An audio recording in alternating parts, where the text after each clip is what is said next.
The opportunistic Sox have taken advantage of some Rays miscues, taking 2 of the first 3 games of the series. And Jose Abreu has been as good as advertised, pacing the league in RBIs and long balls. Tonight, the good guys aim to take the series and climb above 500. It's the Sox and the Rays next.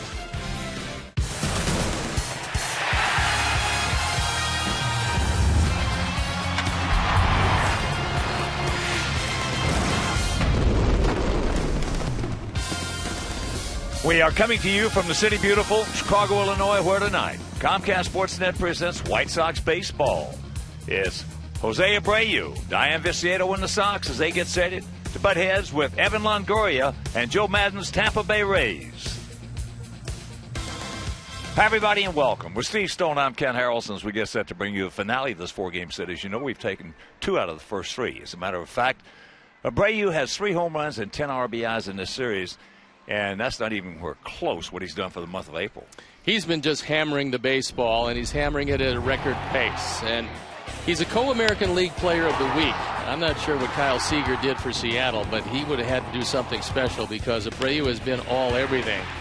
And he's exactly his build. He's got great power, but he's a terrific hitter. And when you take a look at the guys he's bringing along with him, Diane Viciedo and Alexei Ramirez, as a threesome, they're doing a tremendous job. Viciedo has a 9-game hitting streak, and Ramirez has hit safely in 24 of 26. So the Cuban connection is getting it done, and led by Jose Abreu, who's just hitting everybody. Well, Tampa Bay has a threesome of their own, led by Evan Longoria. You've got to hold them down. This is a pretty decent offensive club, and Andre Rienzo has his work cut out for him. And if he can stop these 3, he should be in good shape. You see Loney hitting 306, Zobrist hitting 313. And Evan Longoria hitting 296, but they're all run producers. And as far as Loney and Longoria are concerned, they don't have the speed of Zobrist. He can steal a base for you and play just about anywhere. Hold down these 3, you win the ball game and win 3 of 4, and that's what they're planning to do tonight. All right, it's the first dog day of the season, so sit back, relax, and strap it down. White Sox baseball coming your way. Hello. Hello.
is brought to you in part by your Chicago area and Northwest Indiana Lexus dealer, who invites you to test drive a Lexus today.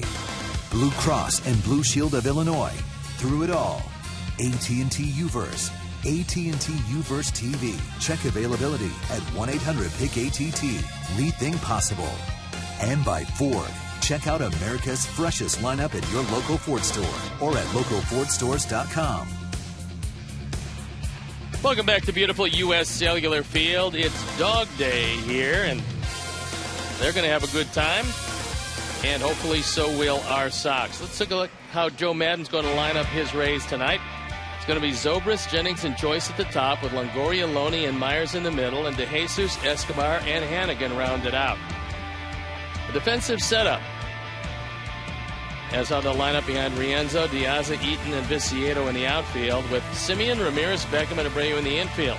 Tyler Flowers with the nod behind the plate, and our Lexus Pursuing Perfection starting pitcher is Rienzo, and we're ready to play baseball. First pitch is hit hard by Zobrist. Fair ball down into the corner. And now he's going to fake and pull up at second with a leadoff double. As you can see, that fastball on our Menards pitch tracks is out away from Zobrist. Probably realizing that Andre has a very good curveball and wanting to jump on any fastball in the zone. And so Zobrist, who is a switch hitter, gets the daylights out of that one. Fourth two-bagger of the year, and here is Jennings. Desmond hitting at .269, a homer. He's driven in 7. Rays come in hitting at .251 as a club with a 4.21 ERA. And he was going to try to do it via the bunt and fouls it away. Here's our Lexus Pursuing Perfection starting pitcher, and as you can see, Rienzo 1-0, the ERA just under 5. 7 1/3, the 6 hits, 3 walks and a strikeout. Left-handers have hit him better than right-handers. That bodes well for this matchup against Jennings.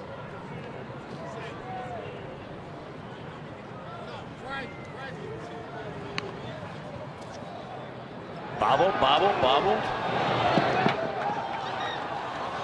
And a run is going to score. Well, I'll tell you what, you make pitchers handle the ball and anything can happen. As he slides into second base, and now Robin's going to come out. Was an interesting call by Tim Timmons, and he's going to explain that call to Robin. Was some interference at first? That's a good question. We'll have to look at it. And can't be interference because Gordon Beckham is entitled to chase the baseball. Zobrist scores easily. That's not the issue. So it'll be an error. 2 errors probably.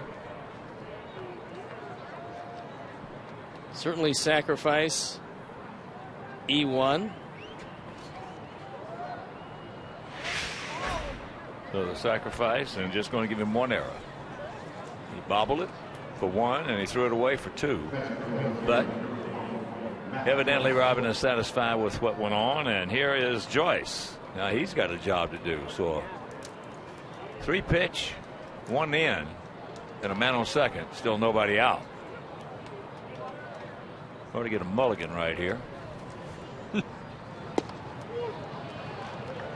Takes a strike.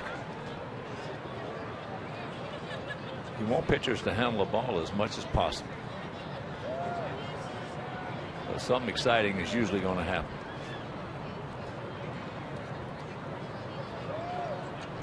Unless it's a Mark Burley or guys like that.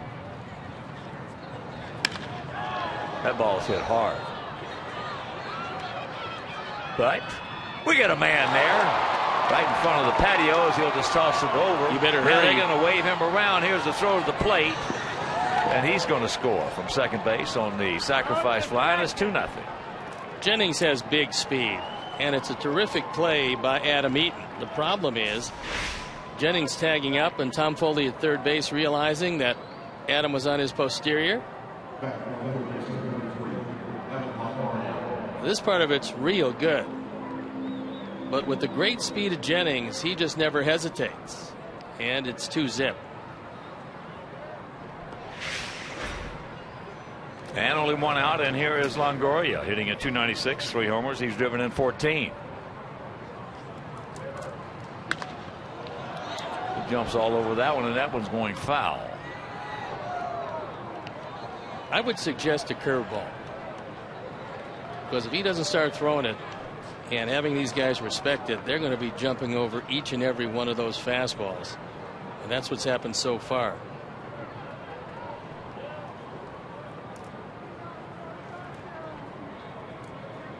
Probably the first time Matt Joyce is going to have a sacrifice fly with a man on second base.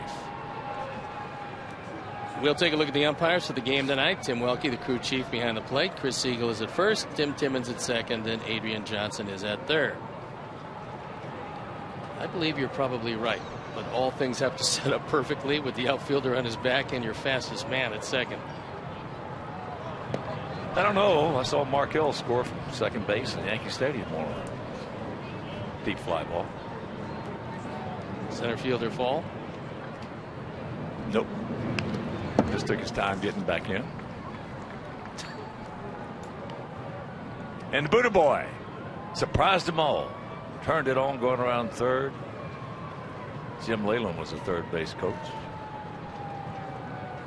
And he scores. Here's the 1-2 pitch.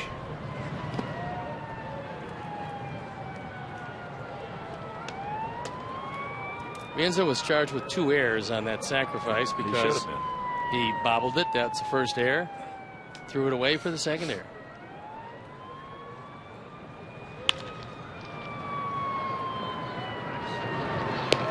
So out number 2. Let's go back and show you excellent catch by Adam Eaton. Matt Joyce hits the daylights out of this one. Thought it might leave the park. And with the speed of Jennings, he never hesitates. In stride, Tom Foley waving him all the way, and it's not even close at the plate. So that's about as easy as you'll see a run scored from second on a fly ball. James Loney, the first baseman, 4 for 12 in this series, comes in hitting at .306, and he takes ball 1.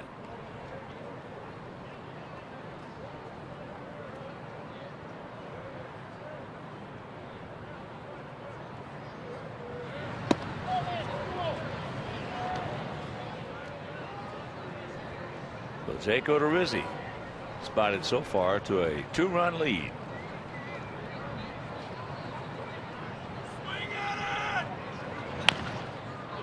Chops that one foul.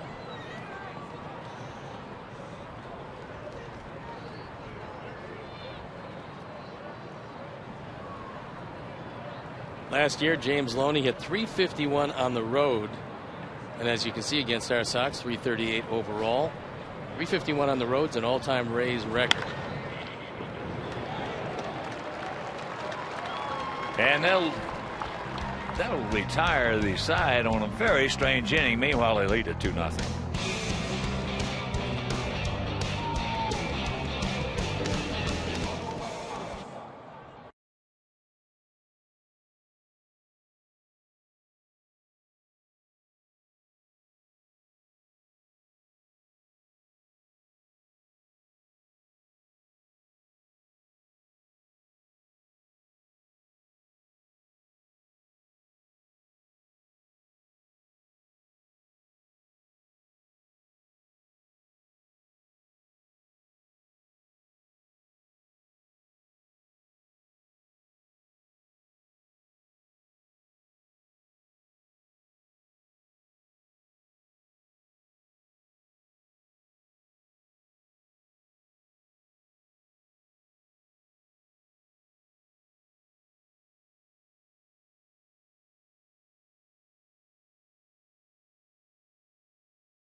Going to lead it off, and it's Gordon Beckham. Jose Abreu, the co-American League Player of the Week. With Adam Dunn, the DH. Diane Viciedo with a 9-game hitting streak. Lexi Ramirez, Alejandro Diaz, Tyler Flowers, and Marcus Semien to round it out. The defense and how they'll line up behind Jake Odorizzi. Joyce, Jennings, and Myers in the outfield, with Longoria, Escobar, Zobrist, and Loney in the infield. Ryan Hannigan, who's been hot in this series, behind the plate. And our Lexus pursuing perfection starting pitcher is Jake Odorizzi. He's 1-2, the ERA, over 6.5. 10 walks in 19 and a third innings. That is not a particularly good total, with a couple of home runs allowed. By his own admission, sometimes after he goes through the batting order one time, he starts to lose his concentration. So the Sox would like to put that to the test tonight. And before we show you our picks to click, you at home select yours. Here's Adam. Boy, nice catch he made out there. Adam comes in 1 for 9 in the series, but check that. That's not right. He had 3 hits last night. Hitting .282 on the season with a homer and 11 RBIs. Odorizzi's going to top out 91-92. His slider, or his curveball, a little better than his slider. But he does have a split finger straight change that at times is devastating, and at other times kind of slips out and doesn't do a whole lot, and that's when he falls prey to the hitters.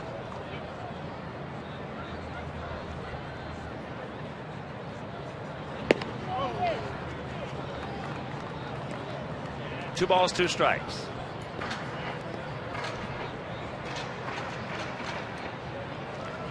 Yesterday, those 3 hits I mentioned, the first 3-hit game in the White Sox uniform. Outfield, swung around to the left. Pokes that one that way into the seats. Got a huge participation in our first dog day of the season. It was a canine sellout. Well, I'll tell you what. Good looking puppy dogs out there. 2-2. Watch out.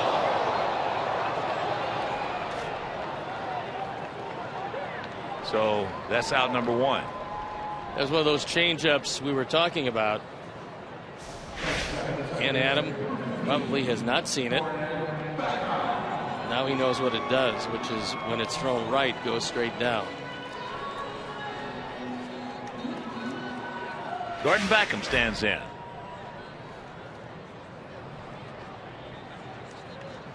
Sox come in hitting at .270 as a club with a 5.02 ERA. Gordon takes ball 1.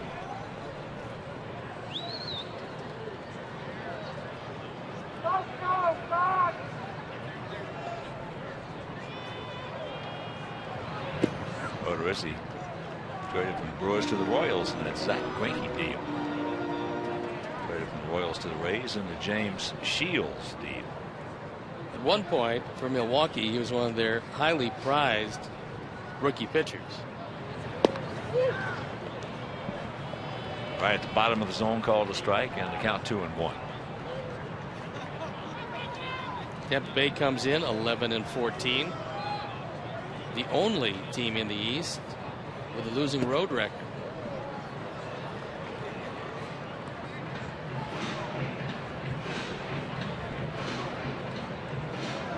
And led by Joe Madden on his left, Jim Hickey on his right, Dave Martinez. That ball hit hard into center field, but they got a man there right at the edge of the track for out number 2. So with 2 out, let's check out our picks to click.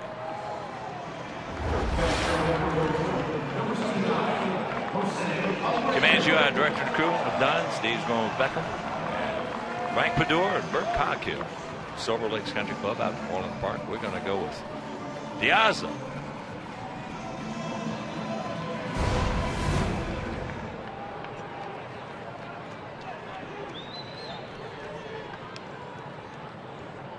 So here's Abreu.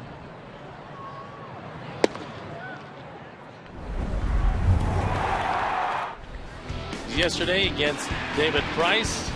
He was having a tough inning, and Jose made it a whole lot tougher.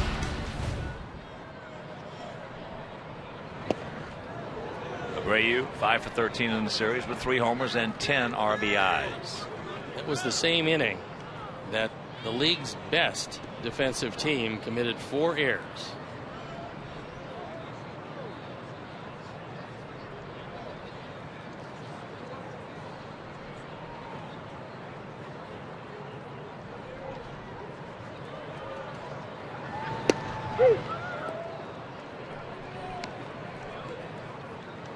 Two out, 1-2 the count.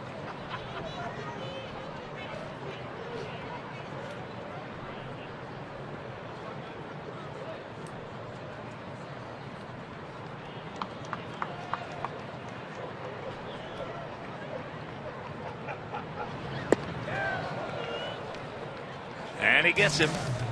There it was again. So 1-2-3 inning. After 1, it is 2-0 bad guys.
Awareness and education. So join us on May 10th and wear pink for the White Sox Pink Out game to show your support. Also, the first 10,000 ladies 14 and older will receive a White Sox pink scarf. So get your tickets by visiting whitesox.com/pinkout. Will Myers, the right fielder, hitting at .231, a couple of homers. He's driven in 11. 3 for 13 in this series. And we've seen Myers with pretty good power to right center field. You play him dead straight away in the outfield. If anything, Adam Eaton might be a step into left center. Pops up right side, Beckham.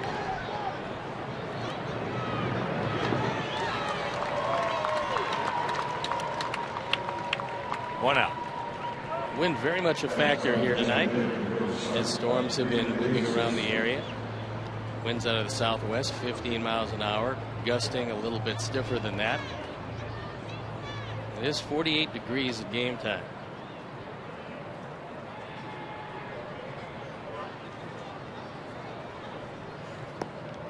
DeJesus 2 for 6 in the series, hitting at .193 with a homer, and he's knocked in 5.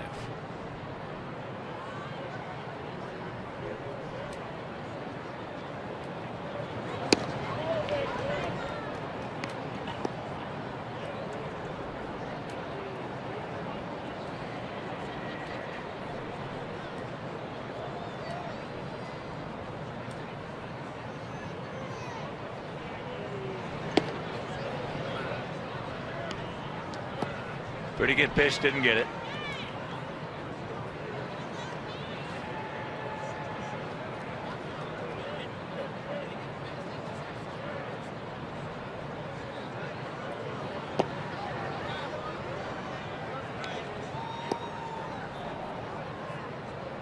Andre is throwing a lot of cut fastballs to the left-handers. He's fallen behind 3-0.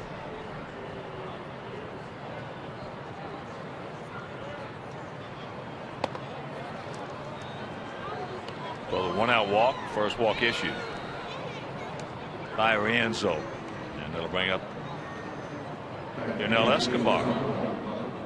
Yunel 3 for 11 in the series. Hitting at .225 with a homer, and he's driven in 2.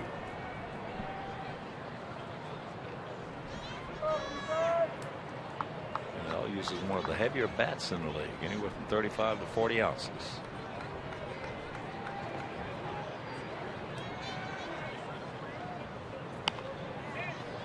That really is old school, because it used to be a lot of hitters swung with bats around 40 ounces. Now a lot of guys 32, 33 ounces.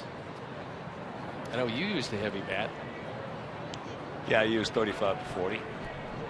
I use 40 off hard throwers and 35 off breaking ball guys, so you can check it up a little easier. Did you have to get a 40 started a little bit quicker, or no? No. Wouldn't matter? No. I get a lot of letters every year from parents asking about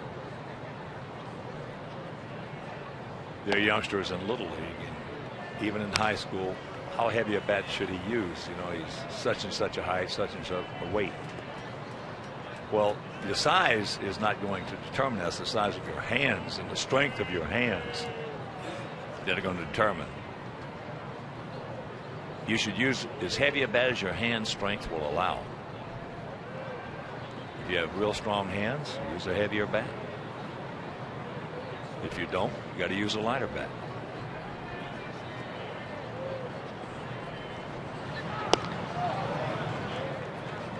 Of course, with the aluminum bats now, it's almost a moot issue. We'll watch another cutter. No curveballs yet. That one down and out of the zone. This Tampa Bay team can and will ground into a lot of double plays. He was off and running, and that pitch is souvenir right side. Yesterday's ball game, Scott Carroll threw 13 ground balls, which produced 16 outs, as 3 of them were double plays. And what a performance yesterday in front of friends and family. Scott Carroll was absolutely brilliant, taking the game into the 8th inning and winning his first major league start. That ball into right field. Tank.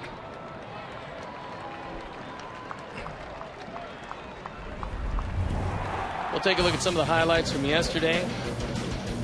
It was a chilly day here, and Carroll had a good curveball, but his real good pitch was a sinker. He got Longoria to ground into 2 double plays.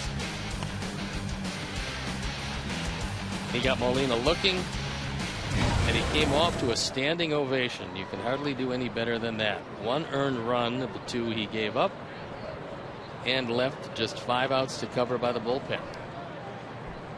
Here's Ryan Hannigan, 3 for 8 with 3 RBIs in the series, and he just looked like Johnny Bench behind the plate and at the bat.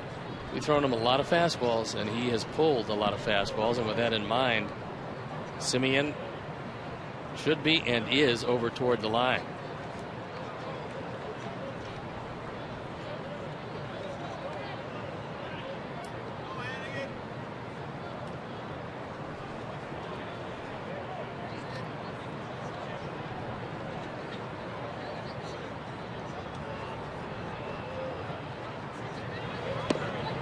There's the strike.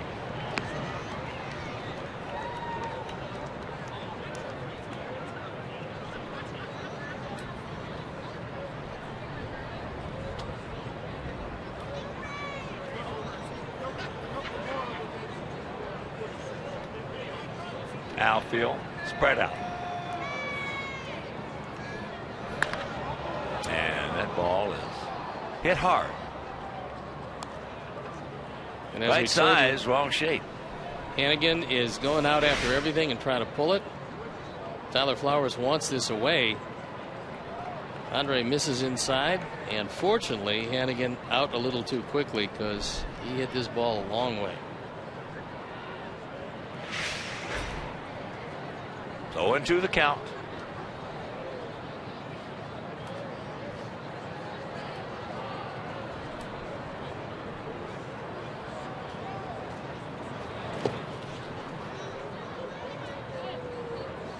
Nice stop by Tyler, making sure that the Jesus stays at first.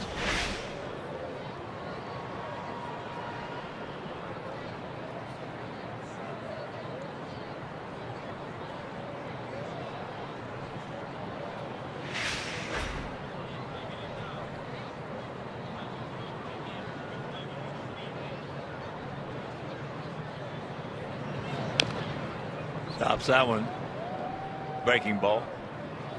That may have been the first curveball that he's thrown.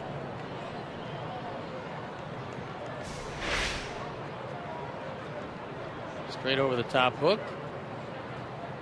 Hannigan just barely gets the top of it.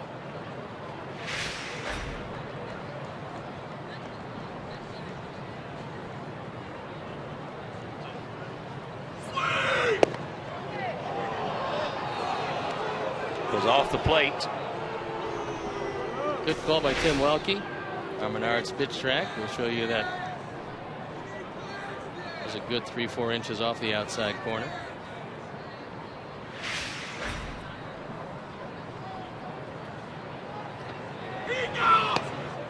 And a full count.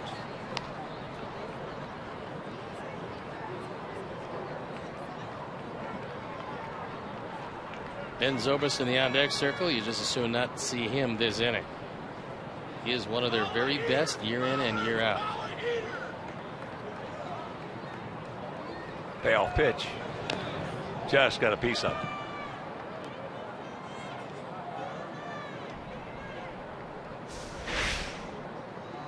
He throws a slider, and it's in a perfect spot. Unfortunately, Hannigan just barely gets a piece of it.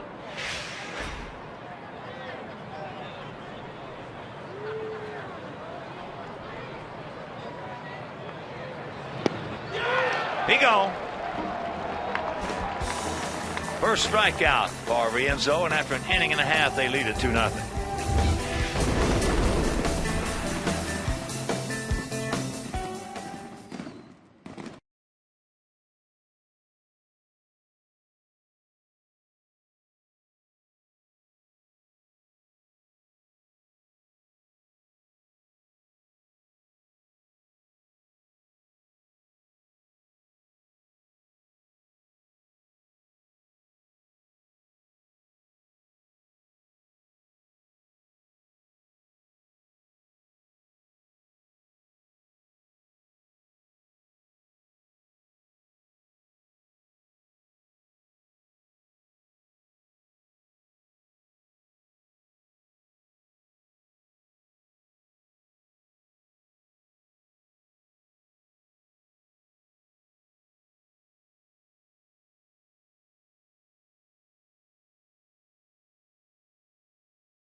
Comcast Sportsnet. Tune in as the Sox take on Northbrook native Jason Kipnis and the Tribe. It's White Sox Indians Friday at 6 only on CSN. And there are some handsome hounds. A slobbering handsome hound. That's a Mastiff. And a nice size one. Although they get a whole lot bigger than that. 2-0 Tampa Bay if you're just joining us. 2 runs on 1 hit. And that was a leadoff double. Then there was a sacrifice bunt by Jennings that Rienzo came in, bobbled it for one error, then threw it away for another error. As he did that, Zobrist scored. Jennings wound up on second. Then Joyce hit a deep fly ball way out there in right center field that Eaton made a fine catch on.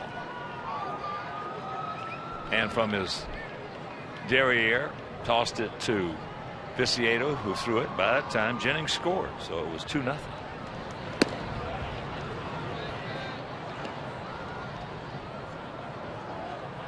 Adam hitting at .265, 5 homers he's driven in 11. Takes a strike to even the count at 1.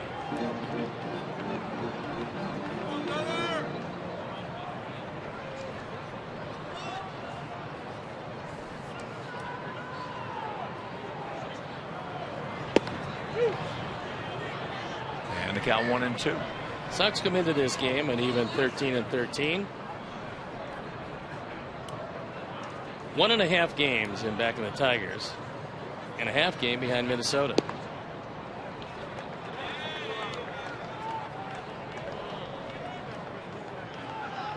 2-2 the count.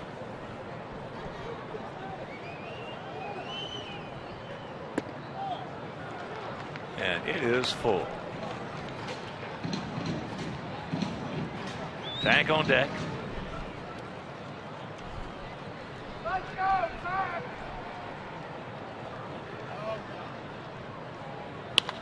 Back through the middle and base hit.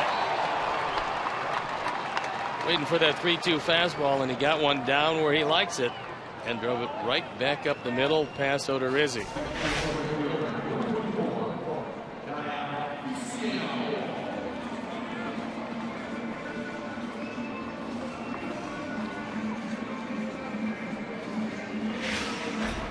So here is the league's leading hitter, Diane Viciedo.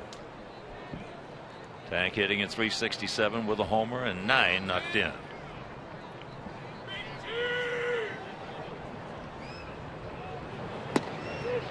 Takes the strike.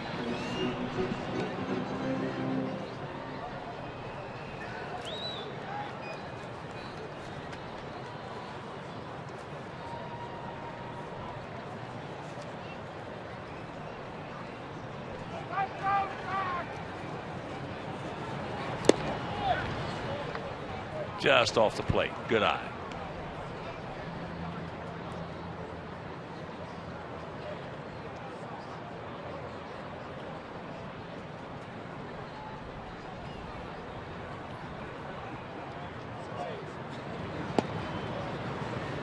Now the count goes to 2-1.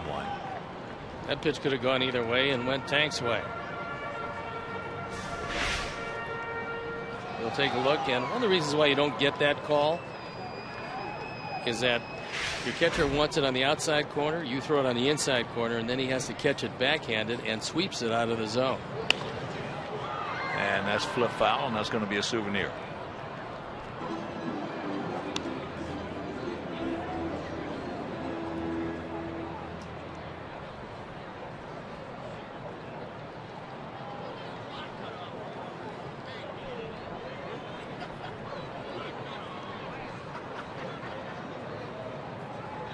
They have 2 runs on 1 hit, no errors. We have no runs on 1 hit, 2 errors.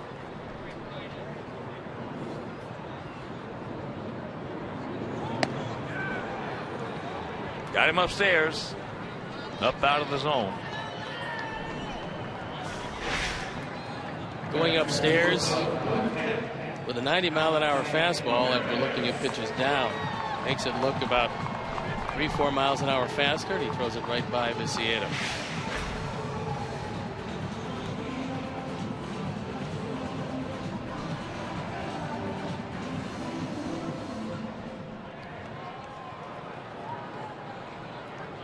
Here's Alexei. Alexei hitting at .350. 4 homers, 18 knocked in. 4 for 12 in this series with 1 RBI.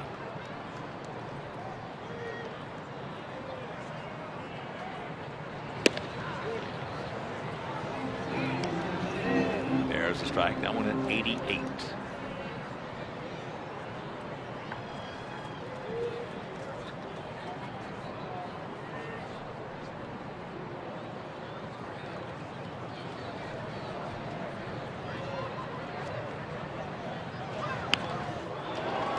bunt, and they're going to put it on him. Only is too good a fielder. It's a good idea to bunt the ball that way because the coordination between second baseman and a pitcher is tough. It's a lot tougher between the first baseman and the second baseman. But if you allow the first baseman, in this case Loney, to get to the baseball, you've got no chance. Good idea. Bad execution. Alejandro Diaz will be the hitter. He's 3 for 11 in the series, and we need a hit right here. Alejandro.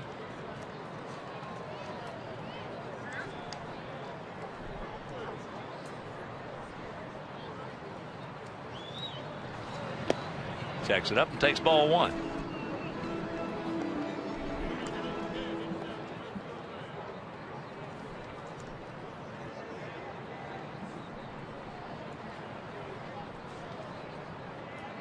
Gap out there in right center.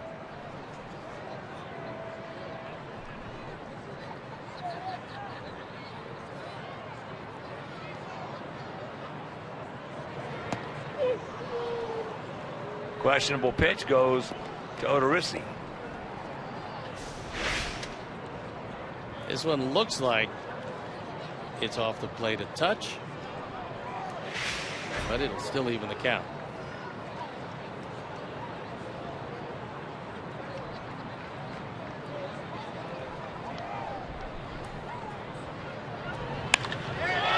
That ball hit high and deep into right center field. Stretch!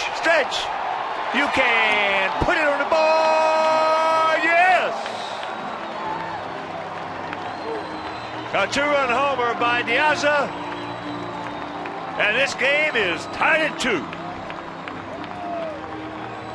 We'll take another look at it, but that one appeared to be one of those split changeups that didn't go down. It's exactly that. And it goes out of the yard. His 4th home run of the year. He's now driven in 11. And just like that, it's a brand new ball game. So my 2 buddies, Frank Padura and Bert Coghill, Silver Lakes Country Club, they're picked to click.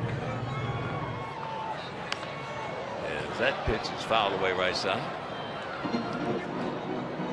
Of course, with that home run, the Alex Nellius family will donate to White Sox charities in loving memory of Ursula. And Alex has donated over $260,000 over the years to White Sox charities. Thank you.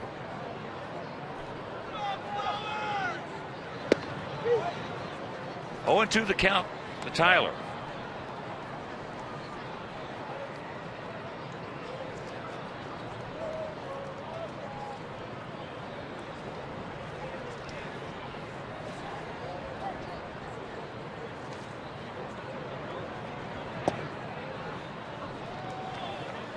That's low and away.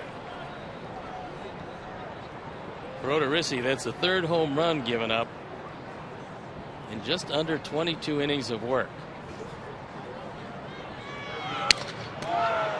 Muscles that one, and that's a base hit. There's just a rich get richer, poor get poorer hit. The strengths. Last couple of years, Tyler probably couldn't buy one of these, and this year, where he's hitting 366 coming in, he's having a lot of these fall.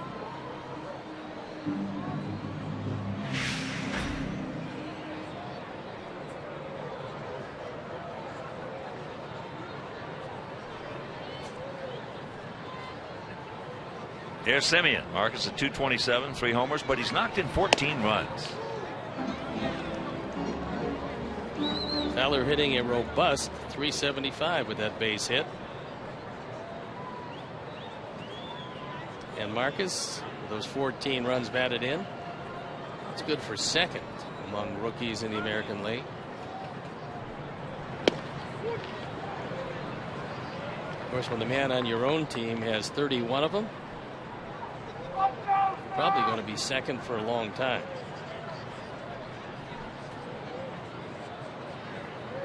Nice gap out there in left center, if he can find it.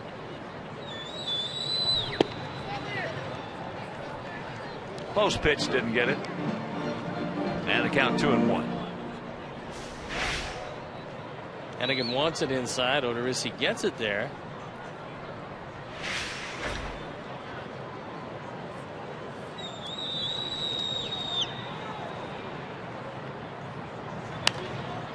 And that's fouled away right side.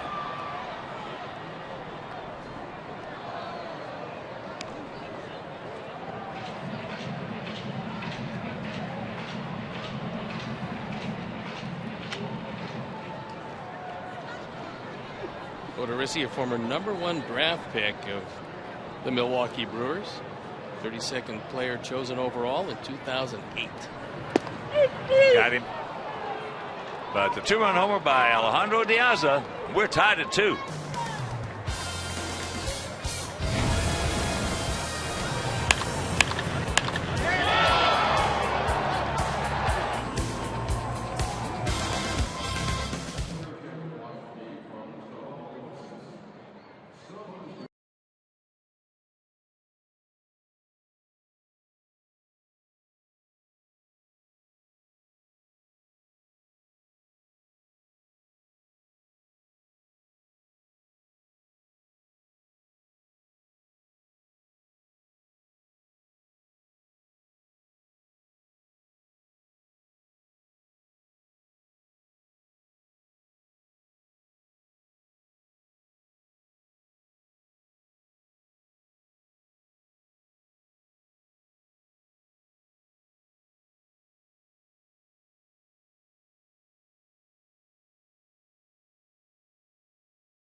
And analysis by following all the action.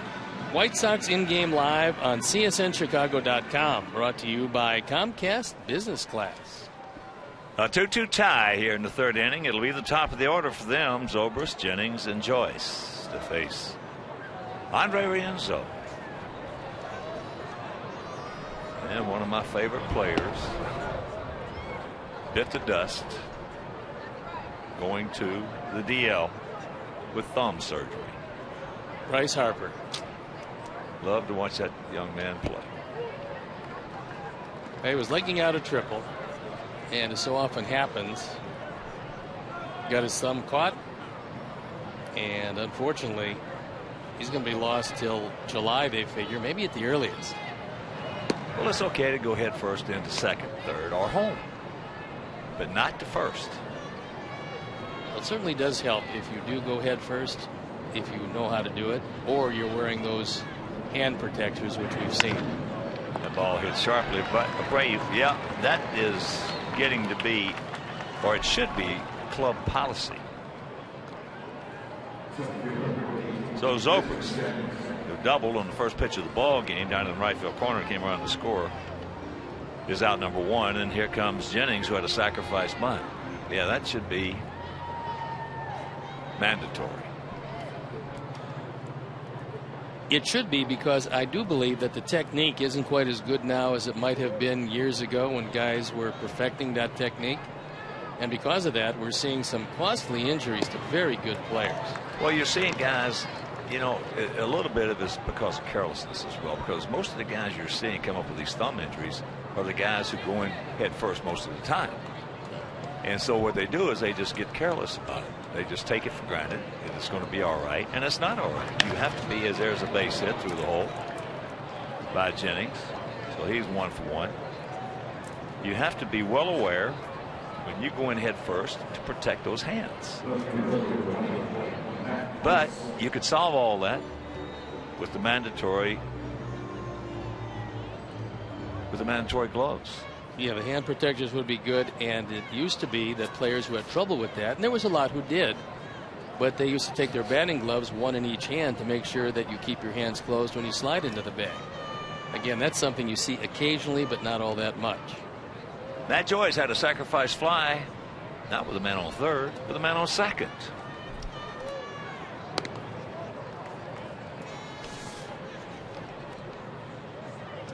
Won't get many of those.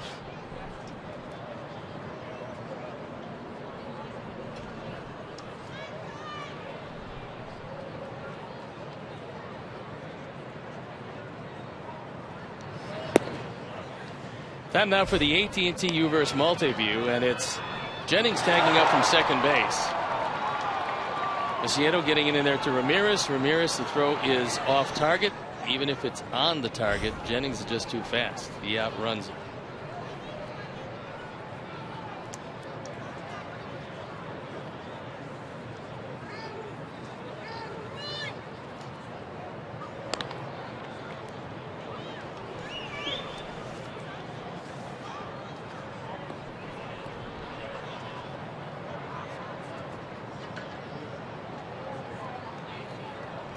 He's got one of those mitts on his left hand.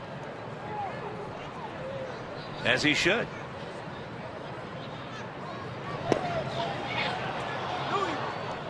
Didn't need it.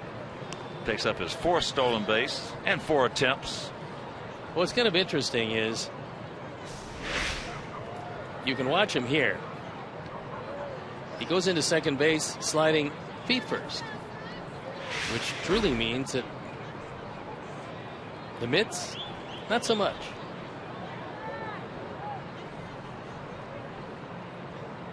Well, I've seen guys wear their gloves on their toes before. Of course, they were put there by their teammates. I was going to say, I was wondering what situation would necessitate that. Guy would boot a fly ball or pop up, put it on your shoe.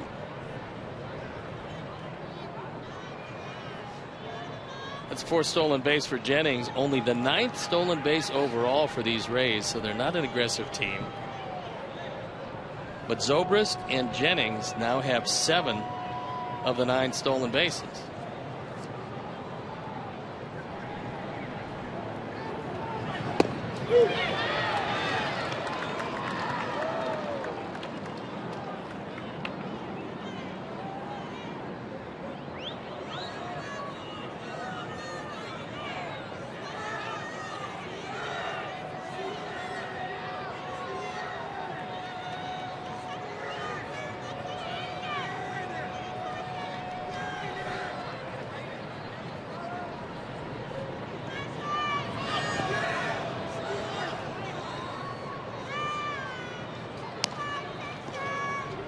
Chris Kamka found out for me when Buddha Boy scored from second base. Greg Walker hit it at Yankee Stadium. Actually, he got 2 RBIs because Mike Squires was on third.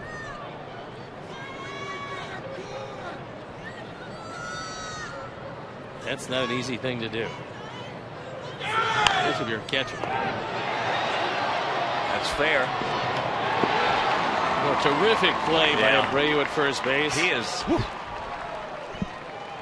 He was able to knock it down, taking away a 2-base hit from Joyce. He's on the line. Still, this one to his left. He's able to knock it down, corral it. Andre there. And then he takes a look at third base because he knows he's got big speed on the bases in Jennings. And that saved at least 1, and who knows how many more runs. And he's at least twice as good as we heard he was going to be. Absolutely. At first base. Whoever told us, I can't remember who it was, but they were dead wrong on his defensive skills. He has got some good footwork over there, good hands. He's a player, not just a hitter. Off the end of the bat. Gordon's got him. And that'll retire to the side. We'll go to the bottom of the third, tied at 2.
And photo for a chance to have it shown on our broadcast later in the game. It's brought to you by AT&T.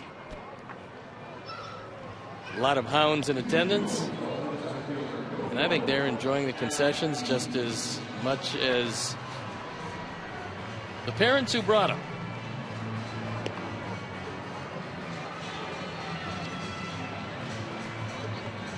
It's the bottom of the third. And it'll be at the top of the order. Eaton, Beckham, and Abreu.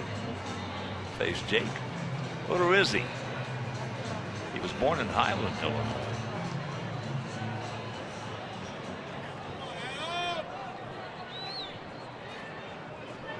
Jake, 24 years old, 6'2", 185 pounds.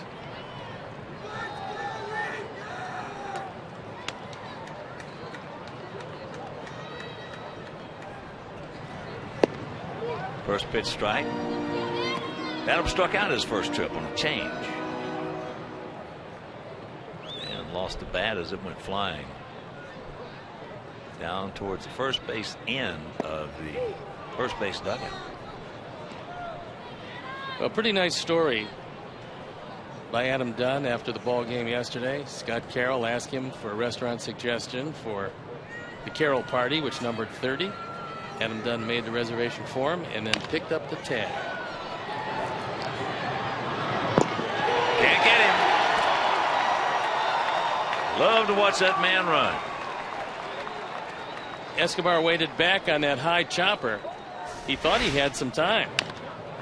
As it turned out, he didn't. Eaton went down the line. He beat the play fairly easily. He is fun to watch. Adam Eaton. Hits in front of that bag. Another instance right there where if he hits the middle of it, it's going to be really close. You gotta watch that heel, though. You do have to watch that heel, because if that really hits hard, you got a good chance of that stone bruise or heel bruise that we talked about. Those things take a long time to heal. That bone bruise on that heel. Whoa. So here is Gordon. Gordon went out deep to right center. Yeah, I told you I got one of those. 7th game of the World Series. He had a long time to rest. Yeah, but couldn't play golf. We'll be running down each fairway. Play. It was too sore and tender to walk on. As that's out of play right side, maybe. No, it's going to stay hanging in there. No, it's out of play. So the count 0-1. Anyway, a very nice thing for Adam Dunn to do. He does a lot of things like that. That's really they terrific. go unsaid. Because obviously it was a huge night for Scott Carroll and his family. A lot of folks in the family in tears after that performance. 8.5 years in the making, a study in persistence, and Adam was kind enough to do that for everybody involved. Very nice. We've had two guys who were very generous in that respect. Adam, Jim Thome. Well, Jim Thome was unbelievably generous and went about it with no fanfare. Yep. I remember when he bought shirts for all of the young players in Detroit at a very nice clothing store. They went in and he just said, let everybody pick out whatever they want and send me the bill afterward. Picked it up. Much appreciated for a whole lot of people. And of course, I got a dozen. But at least. Yeah. So, I mean, I thought it was really great of Jim. Never said a word. Nice guy. Steve is of that ilk. If it's free, I'll take two. Hey, you couldn't beat the price, I figured. And I was doing it to make Jim happy. I mean, that made him happy. The fact that he could give. That you participate. It's exactly right. Yeah.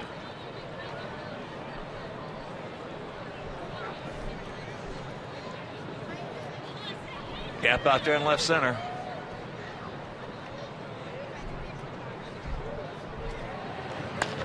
That ball hit hard, but right at Will Myers. So he's barreling it up. Meanwhile, he's 0 for 2.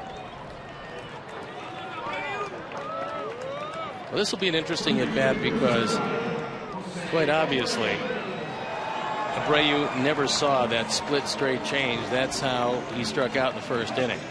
But having seen it once, what we've seen of Jose is that he can make adjustments at bat to at bat.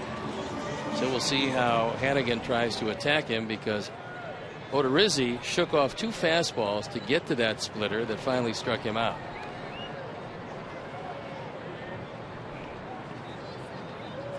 There he goes. Right on the money was the throw was Hannigan. I mean, right on the money. When a catcher makes a great throw, base runner will pretty much tag himself out. That throw is right there. Zobrist doesn't really have to apply the tag. Wonderful play by Ryan Hannigan. Boy, this guy really looks good. Well, not surprising because the last 2 years he led the National League now. So there's a bullet in the left field.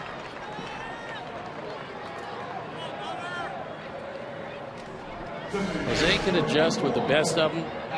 He saw an inside fastball the pitch before. He took it.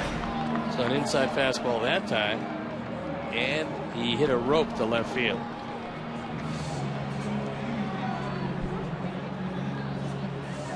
So here is Adam. He singled to lead off the second inning, came around to score ahead of Diaz's 2-run homer.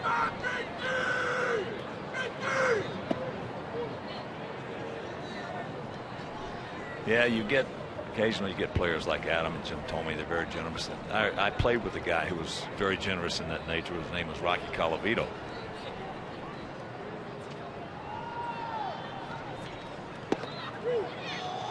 Rocky would always make sure that he took care of the rookies. We'd go on a road trip. Back in those days, you got $10 a day meal money. And if you started off the trip in New York, which happened a lot, by the time you left New York, you were broke.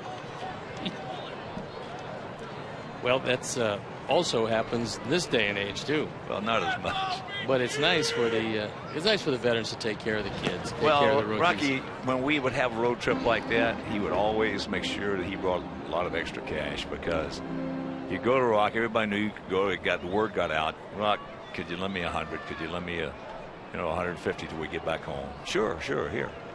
So it lend you the money. And he was a guy that you were definitely going to pay back. I was going to say, you didn't want him coming after you. No. That was low. 2 out, 2 balls, 2 strikes. Adam worked the count full last time. Took a low fastball, drove it right back through the middle, and then scored ahead of the Diaz home run.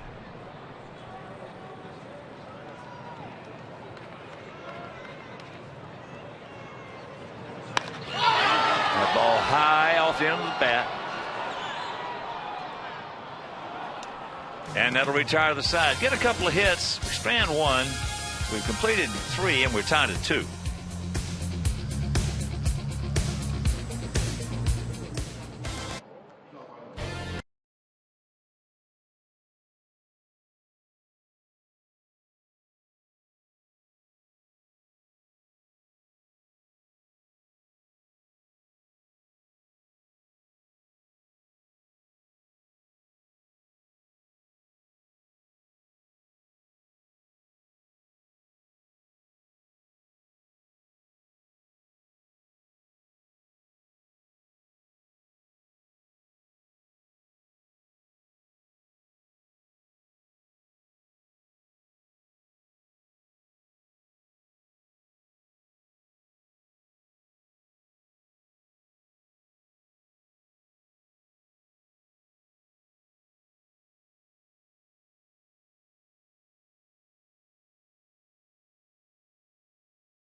And receive savings off the individual game ticket price, or enhance your outing by upgrading to one of our great party areas. So 312-674-1000 or visit whitesox.com/group to book your group outing today. And that's the Bertucci boys, Bobby, Bruno, and Handsome Anthony.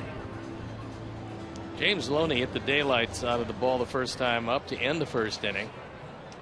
We found that as an off-field hitter, when he hits the ball to left field, which he does a lot, he doesn't usually hit it with authority. But if you allow him to pull it, he can hit it awfully hard. He's very strong and was a former pitcher before turning into a full-time first baseman. Curveball high.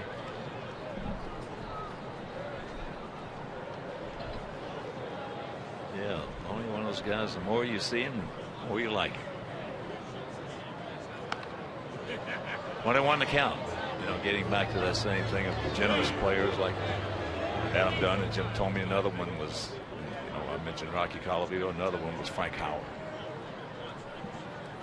The gentle giant. Boy, I'll tell you, strongest man I've ever seen. It's a good thing he was really slow to anger, because he could have hurt a lot of people. That ball hit well into left center field, but we got a man there. And you know, the funny thing about it is that Frank was not always gentle. When he was in high school, he was almost an encourager. I just remember him as an Ohio State basketball player and a very great good basketball player. He was drafted when he was a sophomore by the Philadelphia Warriors to play basketball. They called him the meanest man in college basketball. As here is Will Myers, and for those of you who do not know Frank Howard, he started off with the Dodgers, signed a huge bonus contract with them. He was 6'8", 300 pounds with a 36-inch waist. He was my roommate when I played at Washington. Could eat more food than anybody I've ever seen. Unbelievable how much he could consume. But when he was in high school in Columbus, Ohio, he was a bad kid. And the superintendent of schools there recognized his talent and his ability, and also that basically he was a good kid. And he took it like he took Frank under his wing, so to speak, and nurtured him, mentored him. And the person that told me the story was the superintendent's daughter, who was Barbara Nicholas, Jack's wife. It's a nice connection. Yeah. Nice connection with Ohio State. Yeah. Probably explains how he got to Ohio State.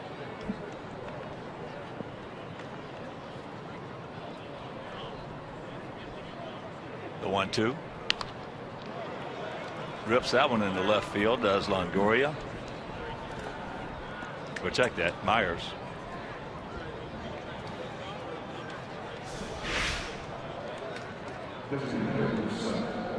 That's a slider. Rienzo has been depending more on the slider tonight than the curveball, probably to the tune of about 2-1. And Myers reaches out, took that pitch, and it was a pretty good pitch. It was on the outer third, low and away, and drilled it into left field. So here's De Jesus. He walked back in the second inning, only walked it. Andre has issued.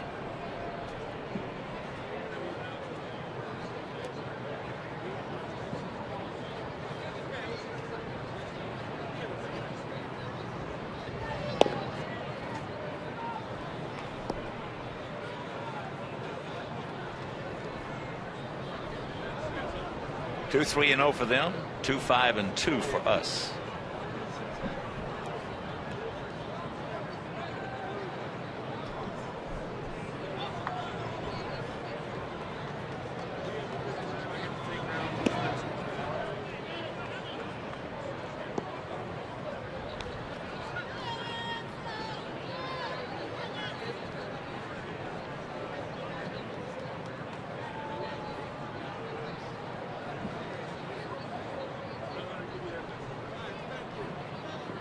Five-year-old right-hander out of Sao Paulo.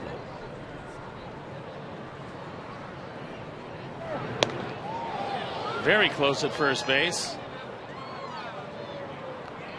As Myers might have taken one false step the other way. And what happens a lot of times is you'll get a runner taking a lead and you'll try to get him as he moves that front foot. And Rienzo almost got him. Had that throw been on the money, he would have had it.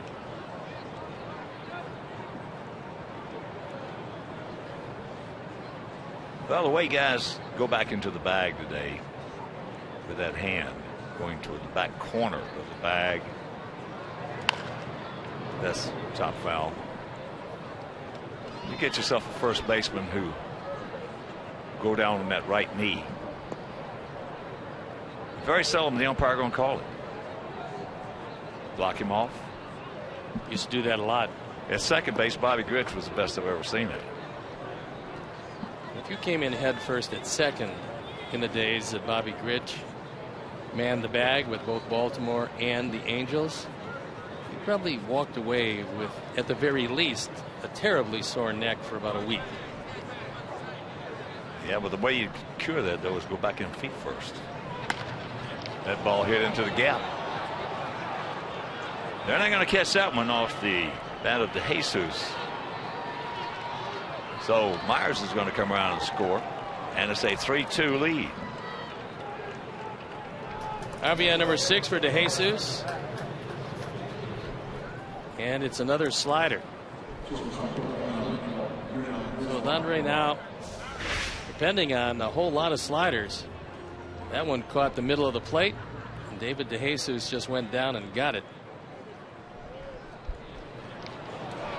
It's interesting what we're seeing here, because the pitch that got into the big leagues is his curveball. I don't know why he's abandoned it as much as he has tonight, but he's throwing a whole lot of sliders, and eventually the veterans are going to adjust to it, and that's what's happening here. There's a two-hopper.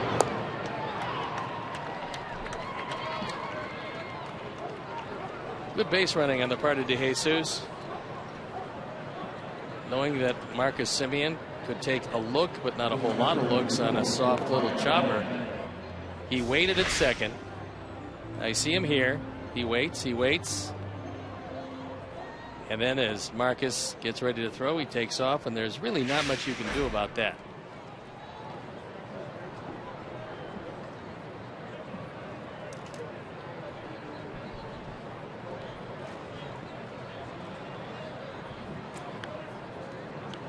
So here's Hannigan. Struck out to end the second inning.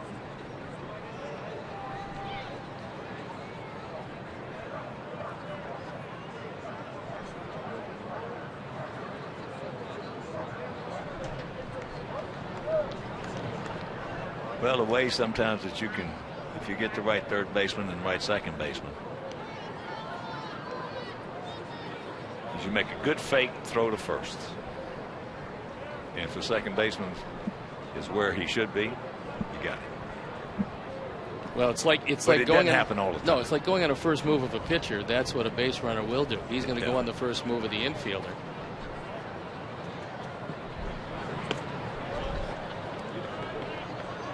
Two and 0 the count. Zobrist on deck, so Hannigan hitting in a good spot in the lineup. Ninth. And you got Zobrist leading off.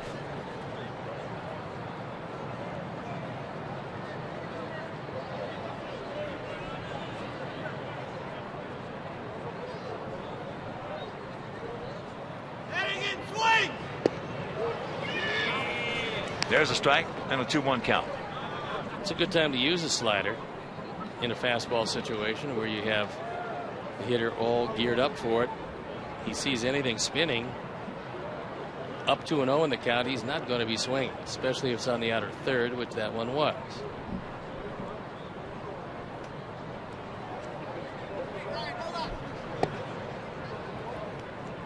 Three and one.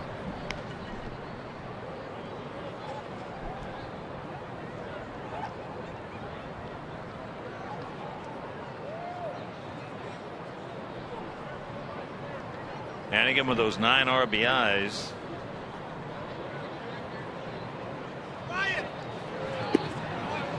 There's ball 4.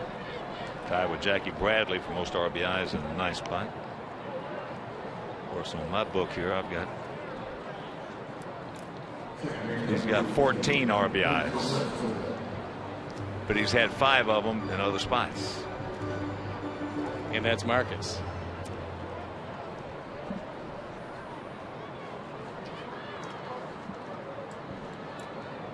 So now runners at the corners. I heard something yesterday. They were thinking about sending Bradley down. There's a strike to Zobrist, who doubled on the first pitch of the ball game. A bullet down into the right field corner and came around to score. A sacrifice bunt that had 2 errors involved in it.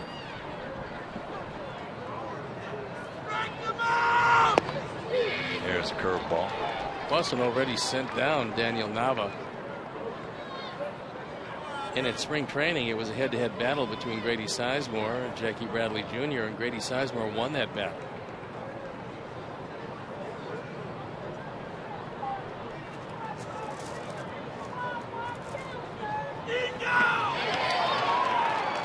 Got him. Where has it been? Stone Pony, where has it been? It's here now, and we'll see if he depends on it a little more.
at 7:10 as our Sox take on the Diamondbacks, and also enjoy our Miller DeMayo celebration and postgame fireworks presented by Miller Lite.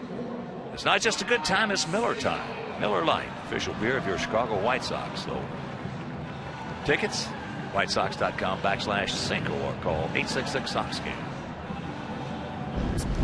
After Detroit leaves town, there's an off day Thursday, and then it's on to Cleveland for 3 and the north side to play the Cubs a pair before coming back here to play the Cubs on the 7th and 8th of May. And still a lot of seats and good seats available for those 2 games against the Cubs. And then Arizona comes in over the weekend, and then it's on the road again for a long road trip to Oakland, Houston, and Kansas City. Remember those Cub games on the 7th and 8th of May, both night games, and good seats still available. Viciado struck out his first trip. Got him on a high fastball up out of the zone. There's a curveball.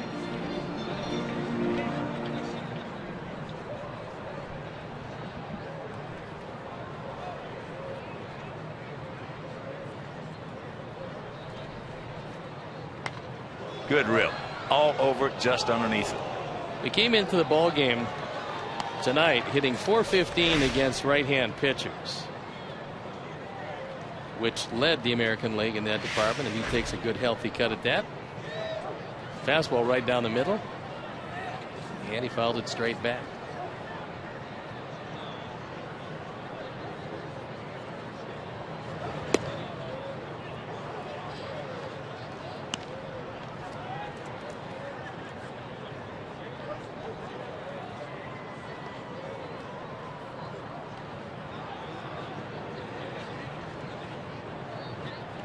Two-one. He did not go.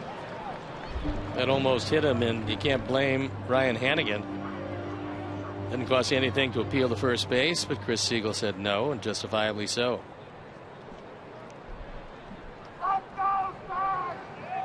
So Tank got the catbird seat here with a 3-1.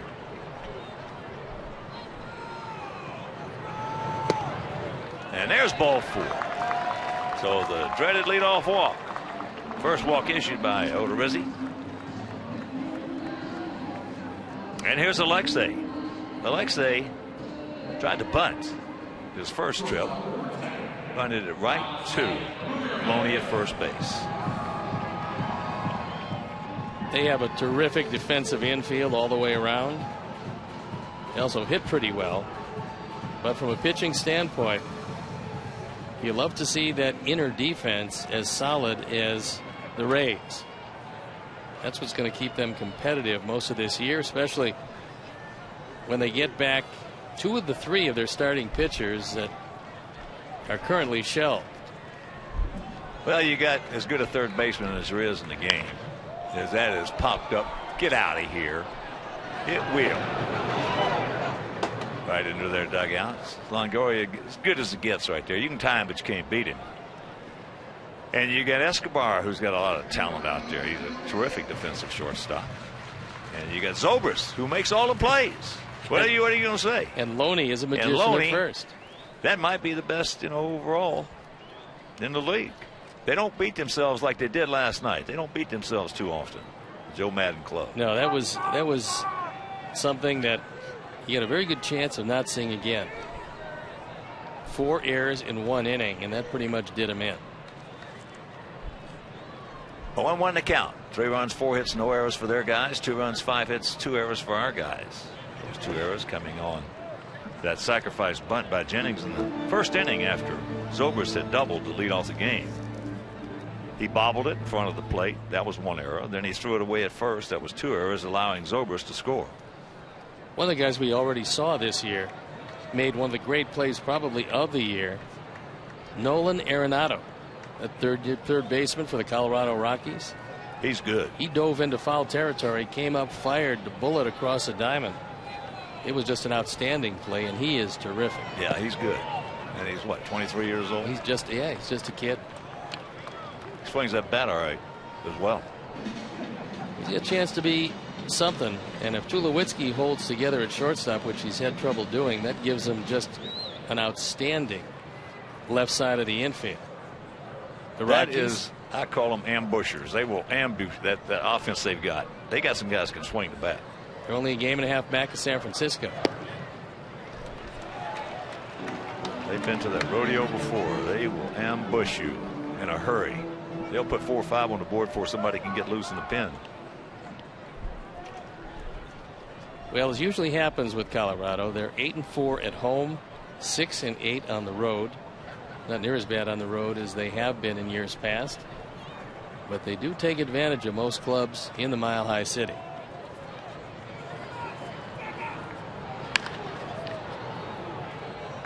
Chris Kamka tells us that Charlie Blackmon's leading the major leagues with a 4.02 average. Every time he swung the bat, he just barreled it up against us. We got in just after he had 6 hits in 1 game, 9 hits in 2 games. Yeah, he's been something.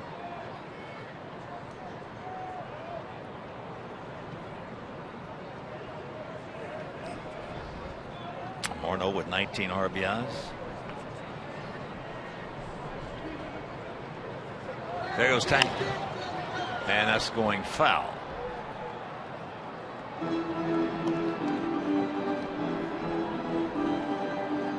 Beautiful park in Denver on the field.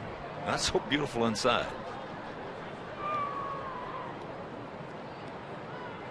Yeah, that food room's got something to be desired. Yeah, I would say that was a little tough. That was a little tough.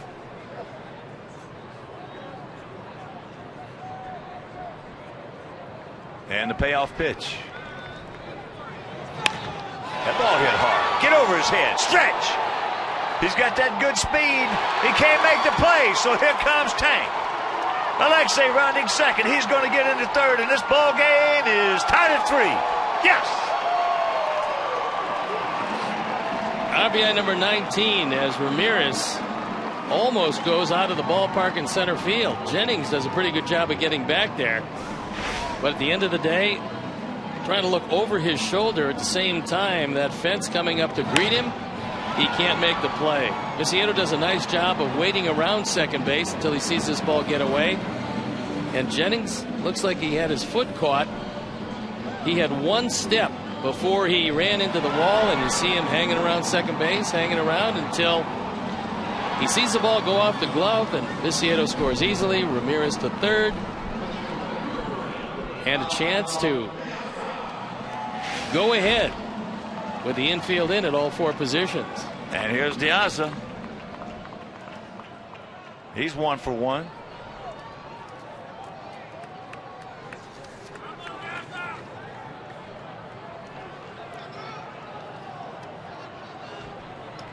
Outfield shading him to the left. Here's our Xfinity high-speed action replay. And it came in the second. Odorizzi got that changeup up, and De Aza hit it out. It was a 2-0 game at the time, and tied at 2. Yeah, Frank Bador and Bert Coghill, Silver Lakes Country Club, picked the click tonight with a chance to pick up another one. Short and quick. Nope. Zobrist. 1 out. Last year, Alejandro hit 4 home runs here at U.S. Cellular Field all year long. He had 13 on the road. He's hit 4 home runs this year. They've all been here.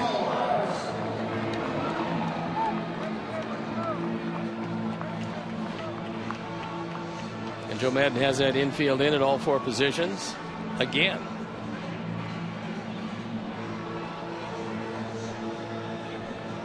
Tyler just muscled a single over the head of Escobar.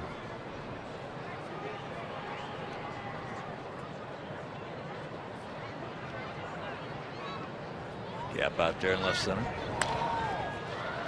Pretty good pass on that one, but fortunately underneath. This is really a hitter's dream because there are no angles for any ground ball. That fastball Had sacrifice fly written all over it. Yeah, it did. But unfortunately, Tyler just got under it. Last thing you want with the infield in is a letter high fastball.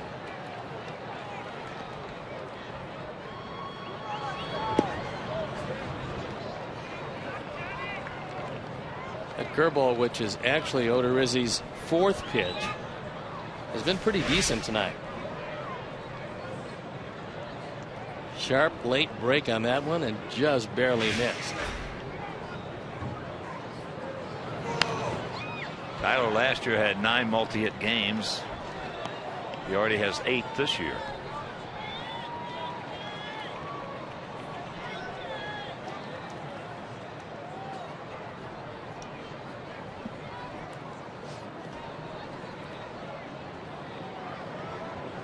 Three, 6, and 2 for our guys. 3, 4, and 0 for their guys.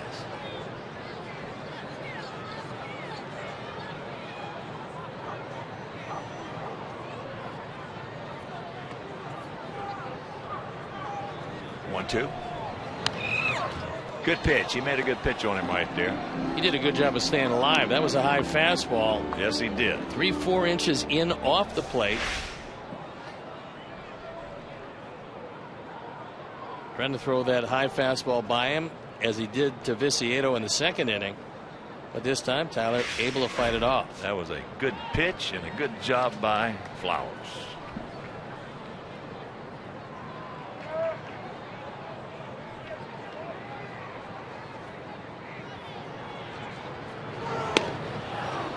Big strikeout.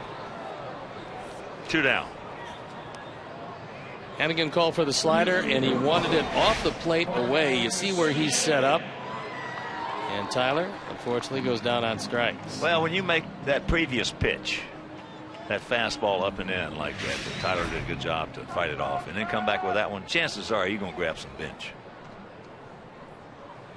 Good location on both pitches. So here's Marcus. He struck out his first trip. Almost walked into that one.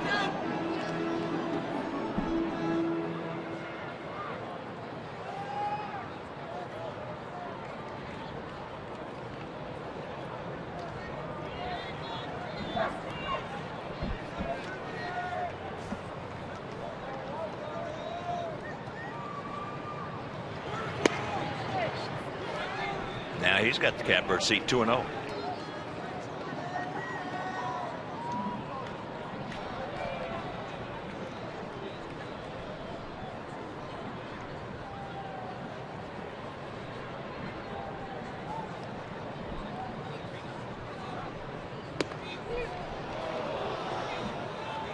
Close pitch, and it goes Odorizzi's way. One could have gone either way.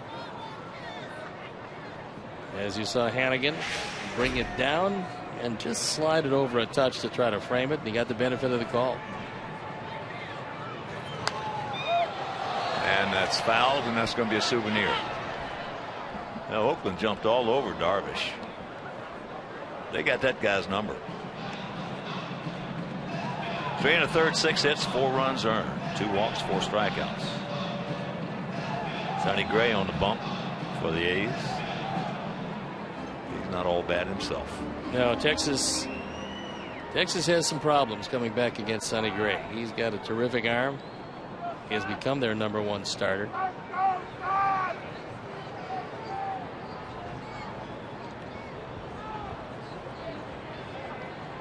Two out and a 2-2 pitch. It's full.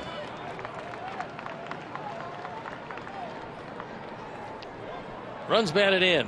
American League leaders among rookies, and as you can see by a wide margin is Jose and Marcus Semien, #2.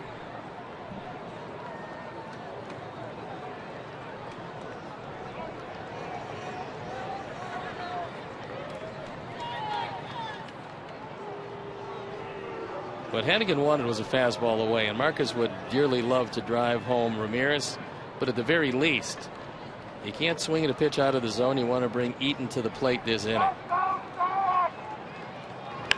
That ball hit hard. They're not going to catch that one. So Alexei is going to score on the double by Marcus, and the Sox lead it 4-3. Yes. There's a case of a pitcher going away from what his catcher wanted. Hannigan wanted a fastball away.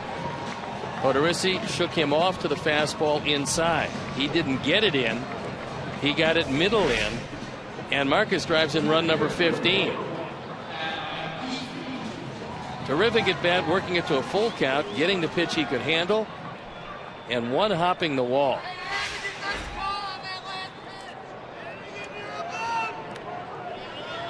And 10 of his 15 RBIs have come with 2 out. High into center field. But the dreaded leadoff walk starts a 2-run inning. We'll go to the 5th, leading 4-3.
Sox take on the Yankees at 7:10, and all fans are invited to stay for a post-game fireworks show presented by Athletico Physical Therapy. Athletico Physical Therapy, better for everybody. Purchase tickets today by visiting whitesox.com or calling 866-SOX-GAME.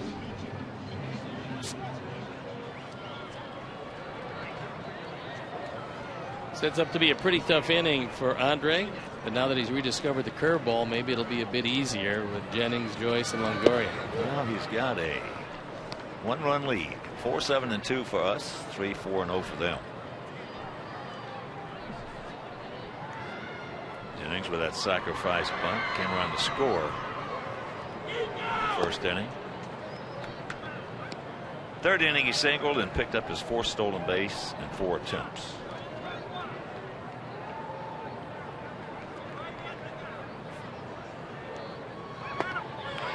Hook, and he got 1 and 2. And Jennings had no chance on that one. Good tight breaking, late breaking curveball.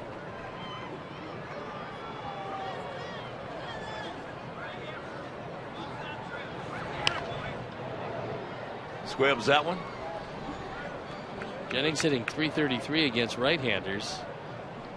I don't believe right-handers with kind of curveball that Rienzo has.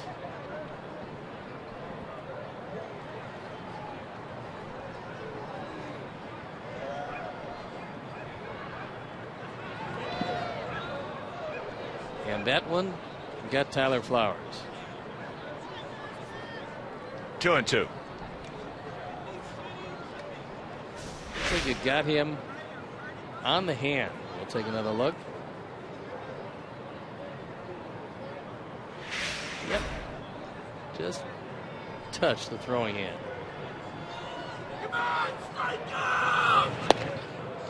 No walks. We do not need a leadoff walk.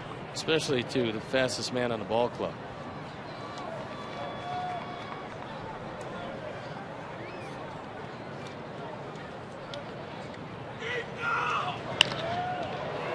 Stay with it. 1 out. As we promised you earlier in the game, we have the AT&T fan photo of the game. Tweet your photo to hashtag White Sox fan photo for a chance to be shown on our broadcast. Brought to you by AT&T. There is a youngster decked out in the 1983 logo uni. Very popular uniform.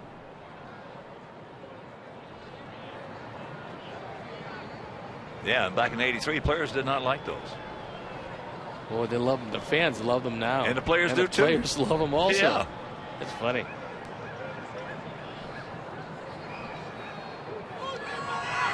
Joyce 0 for 1 with a sacrifice fly. If you're just tuning in, that sacrifice fly came with a man on second.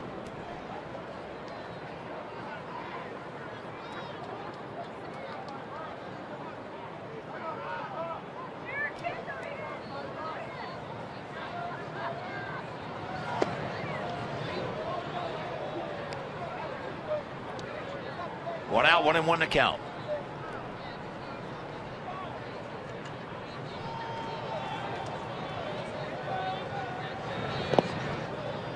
And if you want to see that sacrifice fly, poof. Jennings on second. Good catch by Adam. And he scored all the way from second. Probably the best slider that he has thrown tonight. He kept it in under the hands of Joyce.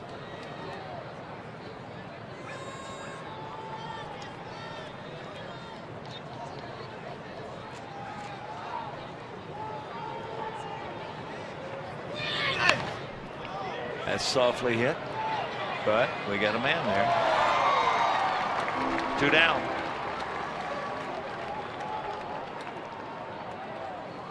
And that'll bring up Longoria. He's 0 for 2 twice. He's going out to Beckham.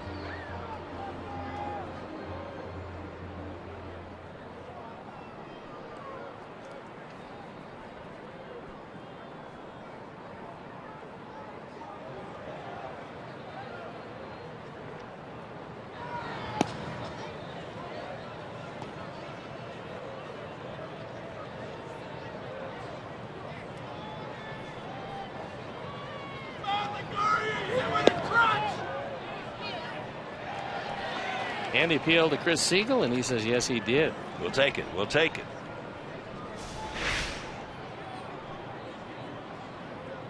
A little bit too far, and it evens the count. Curveball. 2-1. Take a look at the way Longoria gets out of the way. That's the way you should. Spin inside. A lot of guys will open up. Those are the guys that get hit a lot. That base hit. That fastball out over the plate. So the 2-out single.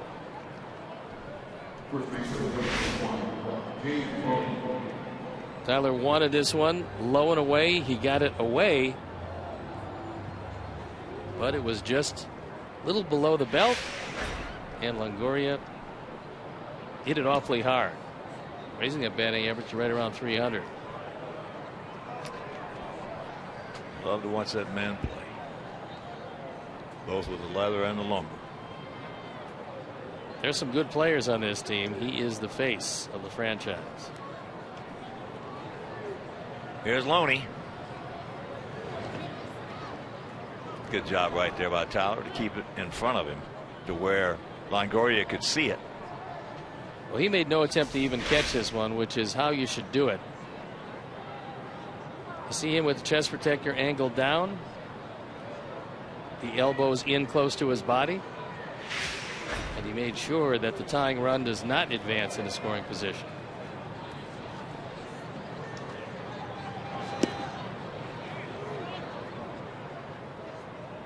Now, Andre's got a problem. He's got a man who can barrel it up. Last year, almost 30% of his balls he put in play were line drives, and he's got a 2-0 count.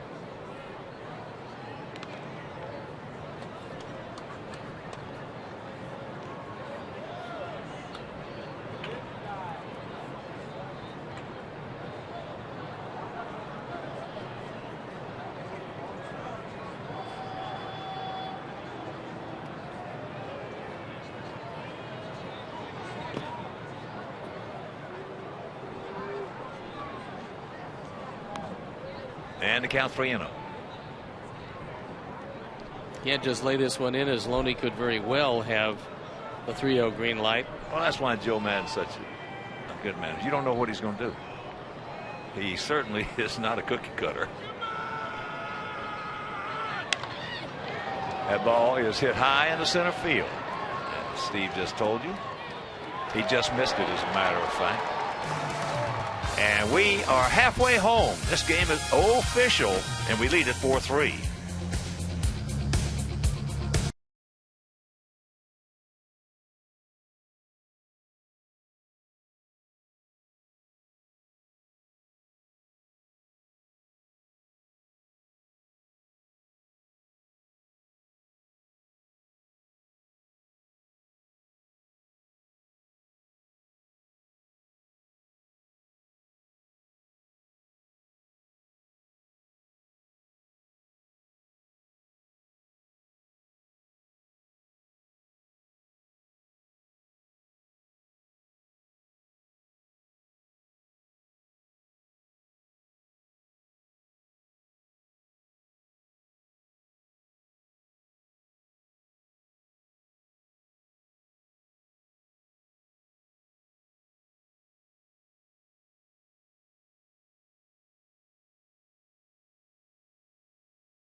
And it'll be Beckham, Abreu, and Dunn here in the bottom of the 5th inning with a 1-run lead. That ball hit hard to left field, but Joyce cruises over and makes the catch. Gordon is barreling him up and coming up empty. He's going out to center, right, and left. Just testing all the outfield to see if they have defensive abilities.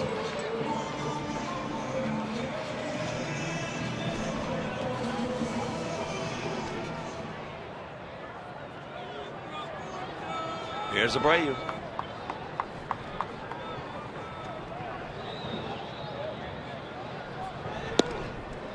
Takes that curveball, and the count 1-0.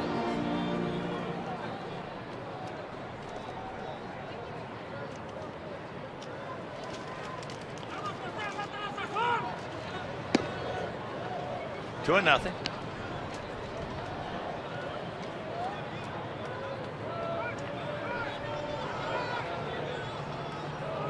And here comes Longoria to have a word with Odorizzi.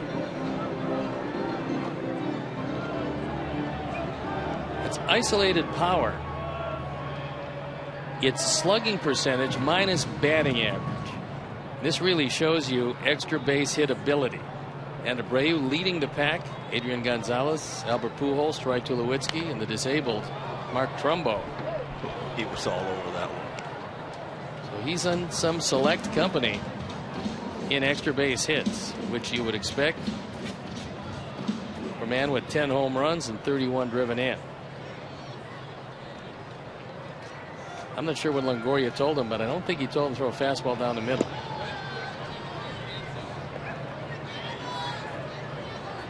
3-1 to count.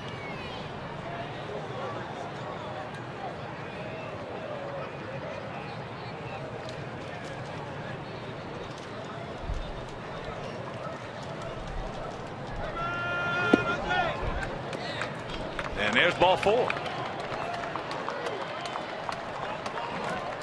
This ball just missed low and away. And in tight ball games, we're probably going to see a bit more of this.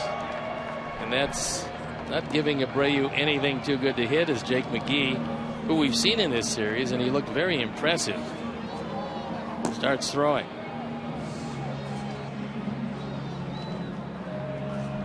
We saw him Friday night. He pitched an inning.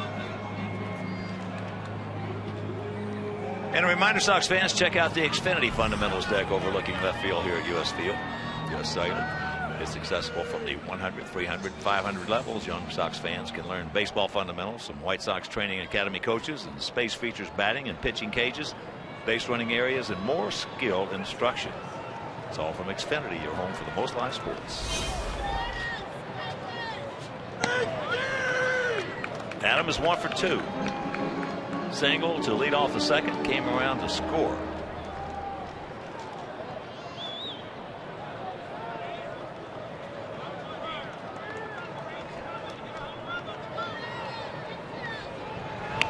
Checks it up, and that's fair. There's going to be a base hit. When you're going pretty good, and Adam is going pretty good this year, those things happen. Sometimes you can't buy a hit. Sometimes anything that hits your bat is a hit. A check swing, and there's nobody home on the left side. So, first and second, and only one out. And you see Longoria, the presence of mind, Longoria running to the baseball, pointing to Odorizzi, cover third base. Nobody's there. That's one of the better baseball minds in the game. Having the presence of mind while he's chasing a ground ball to remind the pitcher to go to the one spot in the infield that's uncovered. And watch it again as Evan goes after this one. And he points to Odorizzi. You got to take third base. Nobody is there. And here comes Joe Madden. That's the 8th hit. It could very well be the last, and apparently that's the way it's going to be. So we'll see McGee as Odorizzi will depart this one. And as Jake comes into the ball game, we'll depart. Be back after these messages.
Opportunities, game day audio, membership gifts, and other exclusive perks throughout the season, all for just $29.95. So visit SoxPrideClub.com today.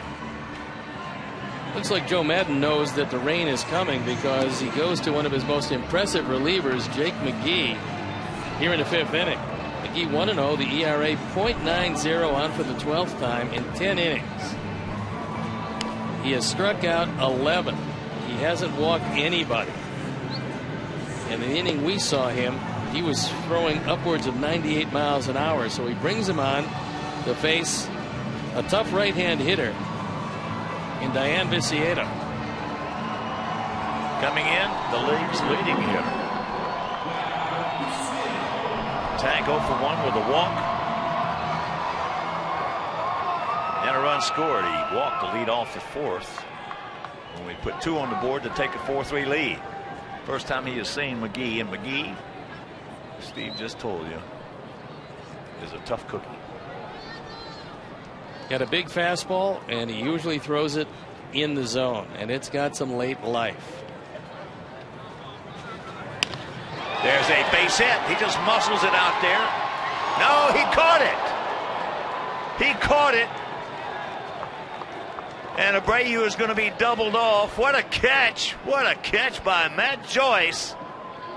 Mercy for the double play.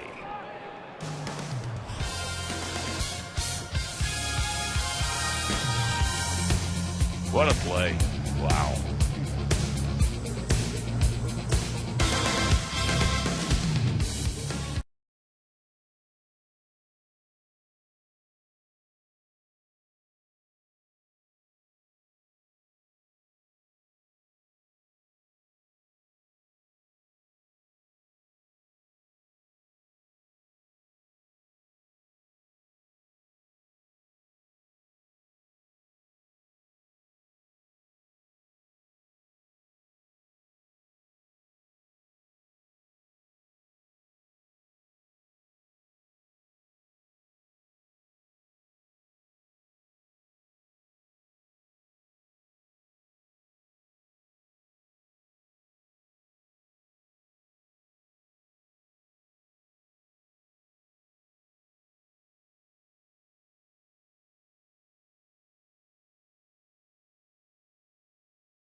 Because of his bat, and yet he makes an outstanding defensive play.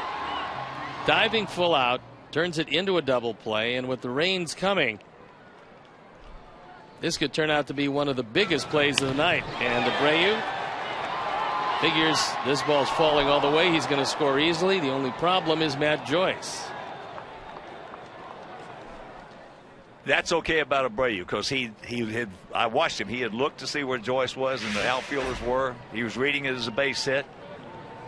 And you're going to get caught like that occasionally on a fantastic catch by a guy who was real good with the lumber. Oh, what a play by Joyce. One hopper off the bat. Low throw, but he goes out and gets it nicely. So Myers is retired. 4-8-2 for us, 3-5-0 for them. And according to my Weather Channel app.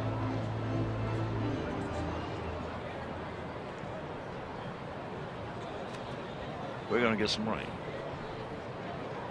It's in Burr Ridge, heading this way.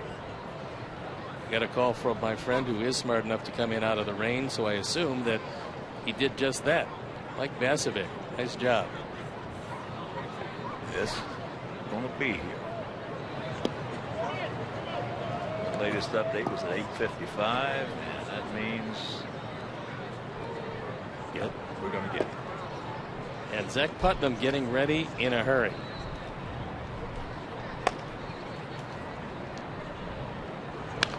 DeJesus has walked, doubled, knocked in a run.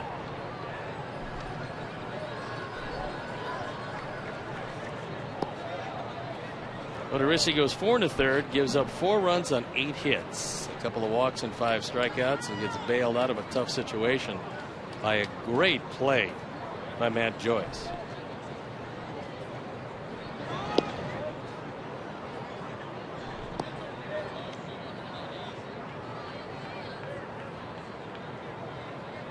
It's like that touchdown pass that Rocky Bleier caught in the Super Bowl.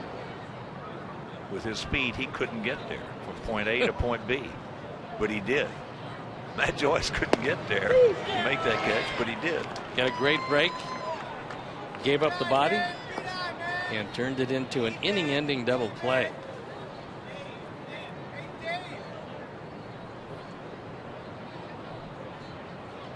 Rocky Bleier of the Pittsburgh Steelers. You saw that thing they did on that, didn't you? With that professor of mathematics from some college. He took Rocky Bleier's time in the 40, and from where he was when the play started until he caught the touchdown pass, by his times in the 40, he couldn't get to where he was getting. I didn't see that, but I did see the touchdown pass. Yeah, and it's the adrenaline factor. It kicks in.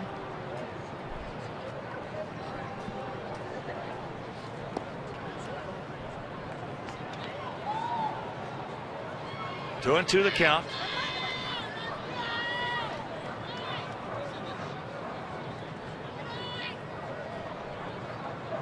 Long look in.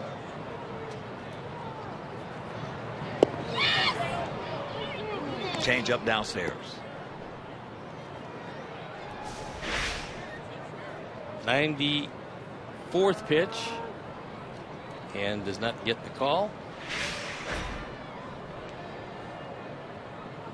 Payoff.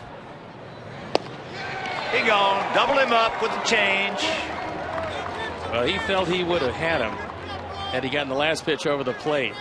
And on a full count, DeJesus going out to get what he thinks is a fastball, only to come up empty. Big out. So here's Yunel Escobar. He's 0 for 2 tonight.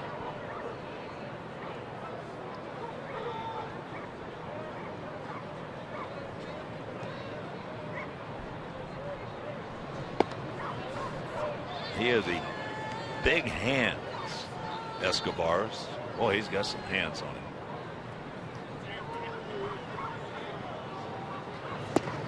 There's a strike, and that evens the count at 1. Didn't get a close pitch on the first pitch. Got a close pitch on the second pitch. Would have been 1-1 anyway, and that's where it stands.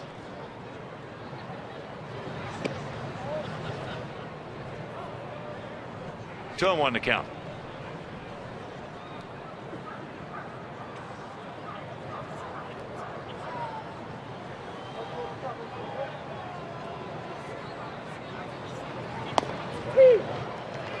It's even. And Escobar looks back and talks to Tim Welke. That pitch was in the zone. He just committed early and then could not pull the trigger.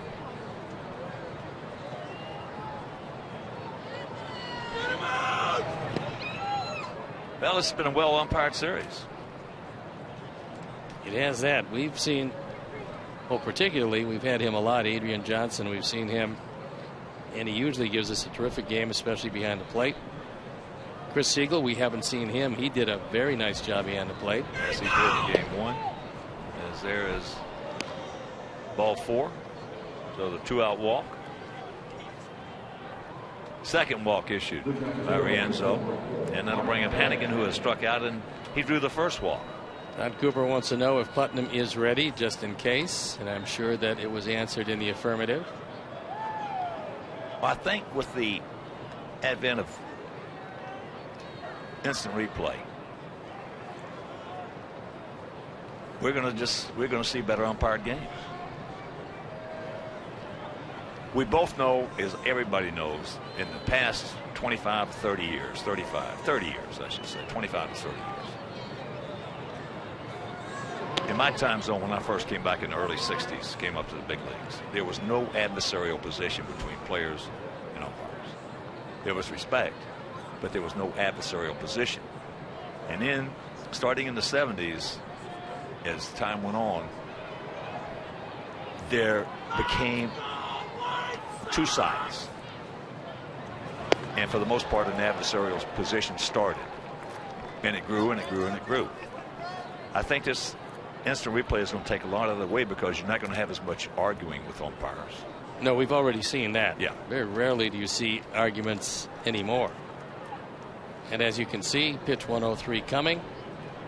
And you saw Roger Bossert, the sod father as they call him, talking it over with Robin about when the rain is going to get here. That's out of play right side. This situation with Hannigan, who's got enough power to hit the ball out of the ballpark, but it's usually in pull situations. Be nice to stay away with either a slider, that's how we got him in the second inning, or a curveball away. Tyler looking over in the dugout, and he wanted a fastball upstairs. Andre so far not committed to that pitch. Well, 0-2 is either usually good formulas hard high or slow low. He gone. We'll go to the bottom of the sixth, leading 4-3.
It's Joakim Noah and the Bulls on the west side for a throwdown, a Ray-John throwdown with the Wizards.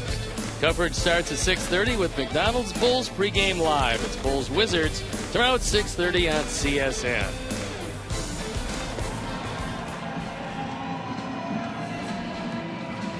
If you're just tuning in, they scored 2 in the first. We scored 2 in the second. They scored 1 in the fourth. We scored 2 more in the fourth. So here in our half of the sixth inning, it'll be Ramirez, Diaza, Flowers, Simeon, hopefully, and a couple of more. Alexei tried to bunt his first at bat, bunted it right to Loney at first base. Then in the fourth,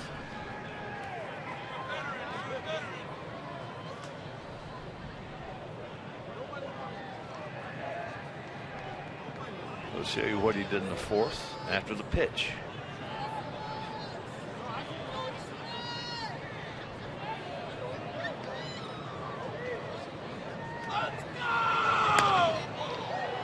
As that's hit softly. He didn't hit this one softly. This is what he did before. That triple barely over the head of Jennings to drive in his 18th, 19th run of the year. But that time McGee got that ball right in on his thumb. I'll tell you, there's no shortstop in the major leagues playing better than Alexei Ramirez. Both ways, I'm talking about defense and offense. He's having just a great beginning to this season. Piazza. And as we mentioned last night, and kudos to Rick Hahn. Sometimes the trades you do not make are the best ones you make. And he certainly had an opportunity to trade Alexei. There were a lot of clubs after him last year.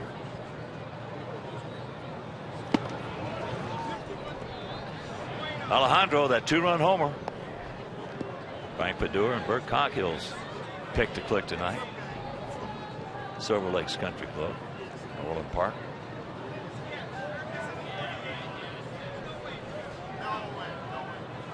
Two buddies.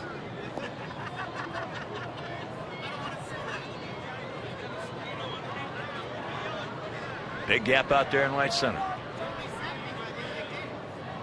Let's go! Let's go, White Sox!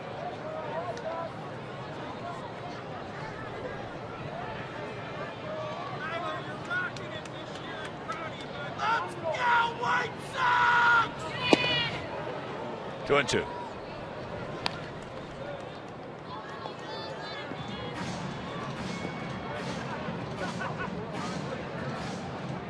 Alejandro's had a tough go against left-handers this year. This is one of your tougher left-handers. It looks like it.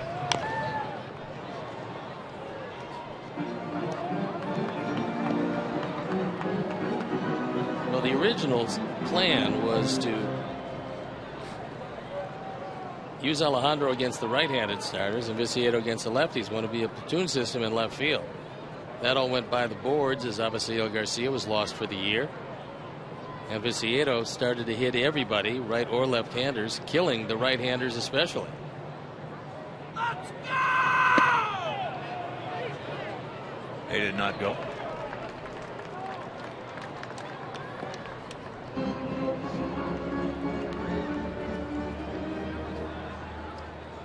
Four, 8-2 for our guys. 3, 5-0 for their guys.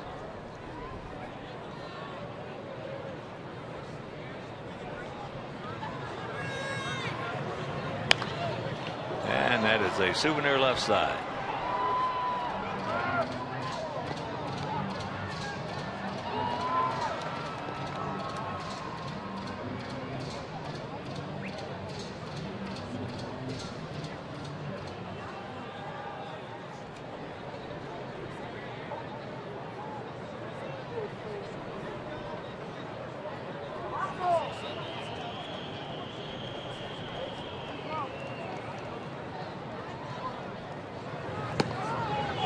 Is a good at bat. Works the walk from the tough southpaw, and that'll bring up Tyler, who's 1 for 2.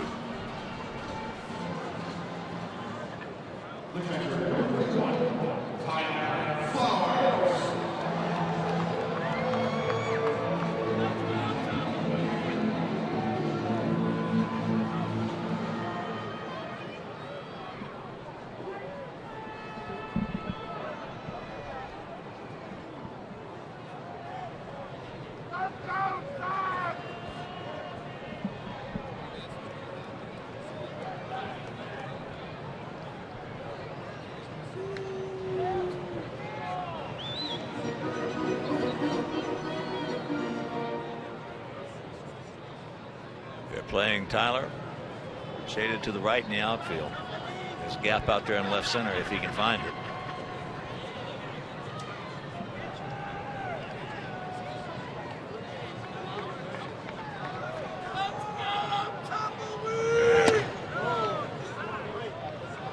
Well, as hard as McGee throws, the defense does not expect Tyler Flowers to pull the ball at all. Should probably tell Tyler that he's going to see some fastballs because he could get out front of a slider. But not the way they're defending him. They're giving him the whole left field line, taking away the gap in left center. But between Joyce and Jennings, there's a whole lot of real estate.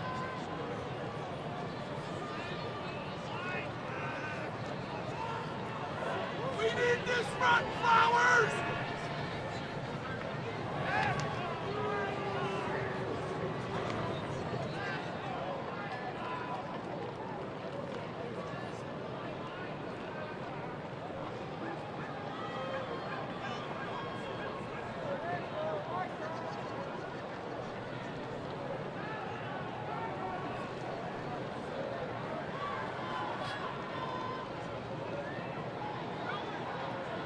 They got him picked off this time. They go. 2 down. McGee just outweights him. Wasn't particularly deceptive, but that's what's called going on first move. If the first move is to first, you're going to be out with any kind of throw. And Loney, a former pitcher, just throws it right there, and they got him by plenty.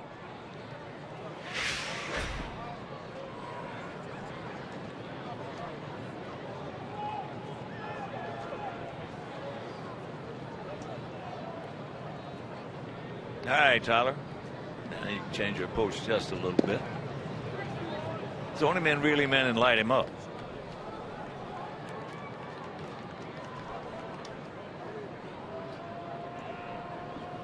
Two out, nobody on.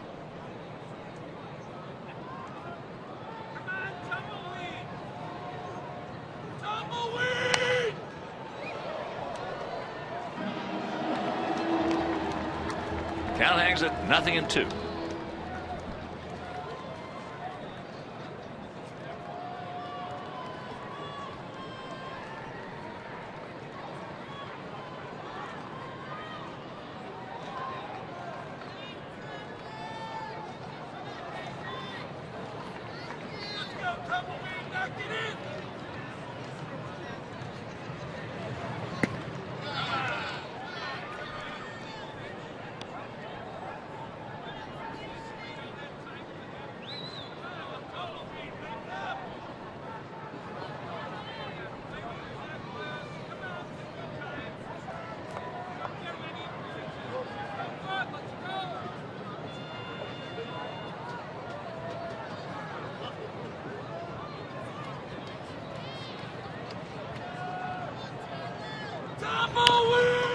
Little chopper, and he beats it out.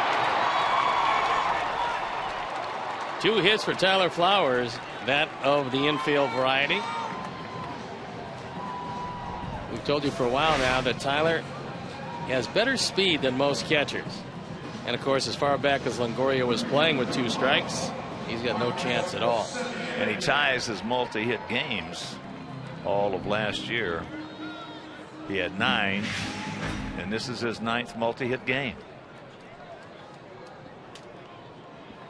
So here's Marcus. Marcus with a big 2-out RBI double in the 4th inning. And he takes ball 1.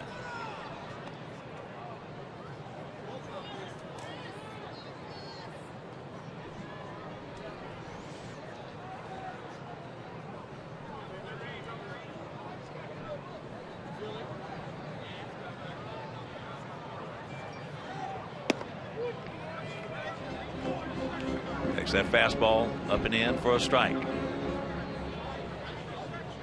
Yeah, it's starting to rain a little bit.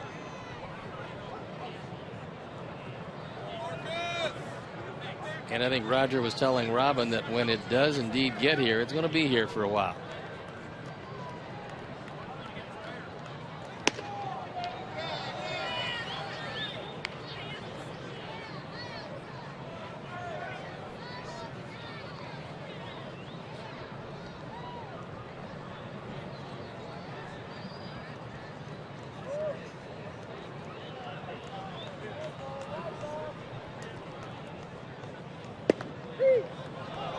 Jacks it up and takes that for a strike on the inside corner. So 2 out, 2 balls, 2 strikes.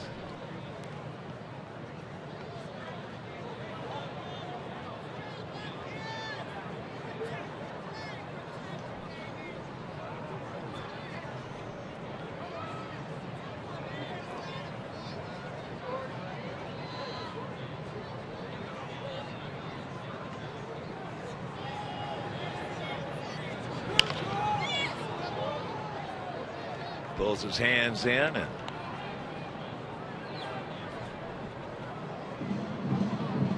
may have stung a little bit. He got some bees. At 98, I can understand where you'd have some tingling. Yeah.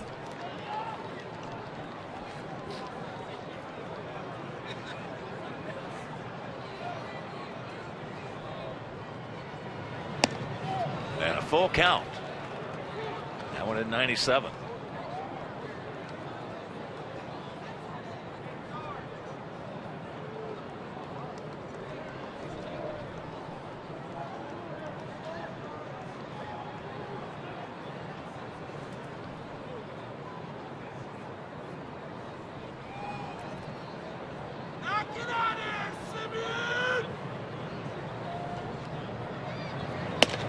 And that's ball 4. So the second walk of the inning. 2 on, 2 out, and that'll bring up Adam Eaton, who was 1 for 3 with an infield single.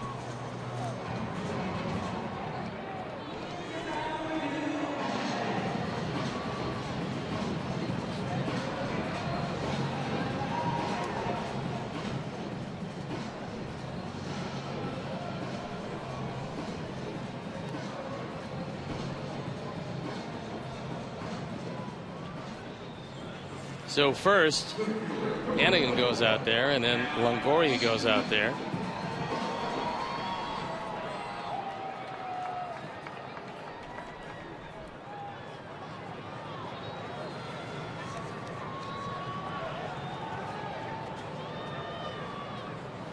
Well, if he can find that gap in right center, or that ball's hit well into left. Get over his head, it will. Here comes one. They're waving Simeon around. He'll score. And it's a 6-3 Sox lead. Yes. Yes. Adam Eaton. RBIs 12 and 13. A whole lot of production from a leadoff hitter. And he got a high fastball. Took it over the head of Joyce, who was obviously playing in, not expecting that Adam Eaton could put a charge into it. One of the breaks was it hit the padded part, the underneath part of the wall. Didn't one hop out of the ballpark. And instead of 1, it's 2. And a little more distance now in this one. Don't stop now, boys. Pick him up. Gordon has barreled it up 3 times tonight. Meanwhile, he's 0 for 3. 1 to left, 1 to center, 1 to right.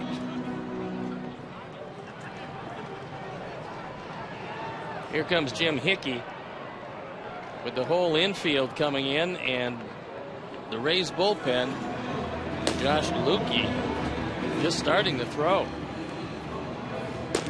So with the rain starting to fall, nice to see a lot of time taken up. And while they're out there, you can tee off for charity and join White Sox Charities for the Field of Green Celebrity Golf Tournament presented by Miller Lite. Now, this year's tournament will be held June 16th at Harborside International Golf Center. So join the fun, get yourself a foursome, and call up WhiteSoxCharities.org or 312-674-5391. Yeah, if you're going to get a foursome, get a good one.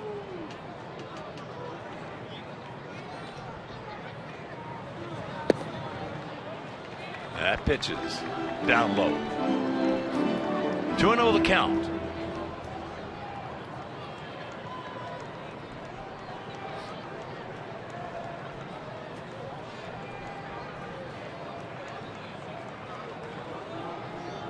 Six, 10-2 for our guys. 3-5-0 for their guys. That pitch is a little high neck in for 3-0. Well, McGee, who had no problems coming into the first game of the series, has had all kinds of problems getting the ball over the plate, and that just missed Gordon.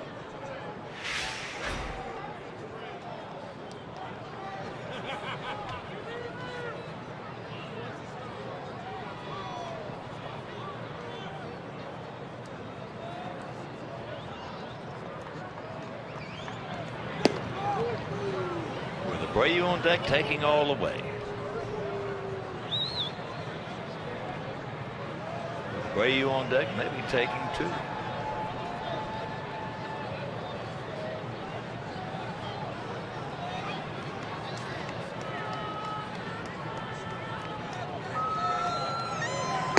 And there's ball 4. Oh, the 3rd walk of the inning. And here comes Jose, who is 1 for 2, a single, and a walk. And that's going to be it for McGee, who's struggled mightily with 3 walks here in the 6th inning. And he had not walked 1 batter coming into this appearance. So the big hard throwing southpaw departs, and we'll be back.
All season long with MLB.com At Bat on your favorite mobile phone or tablet. At Bat brings you baseball wherever you are with live look-ins, instant replay, scores, stats, highlights, audio, free MLB TV game of the day, live pitch-by-pitch tracking, classic games, and more. So, WhiteSox.com.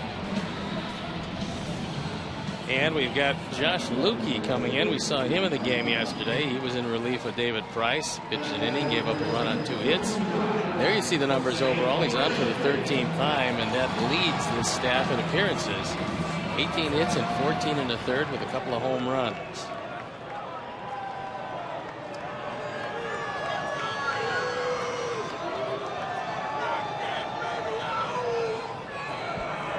Here's Abreu.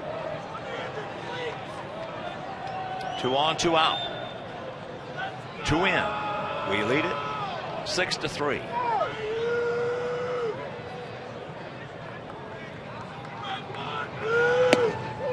As he takes first pitch strike. Now at 94.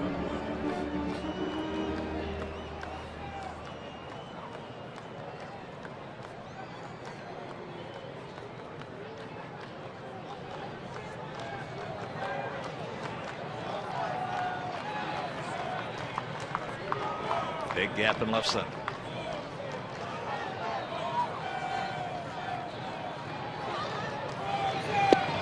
Breaking ball.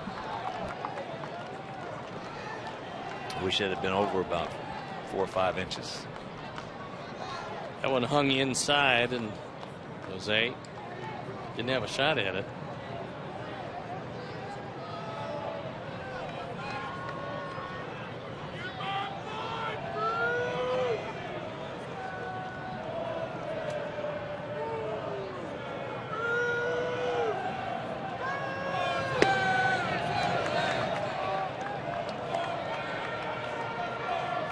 Two balls and a strike. Well, Dorissi tried to throw him inside in the 3rd inning, and he lined a rocket to left field. That appears where Lukey is trying to go in this at bat. All 3 pitches, including curveball on the second pitch have been inside.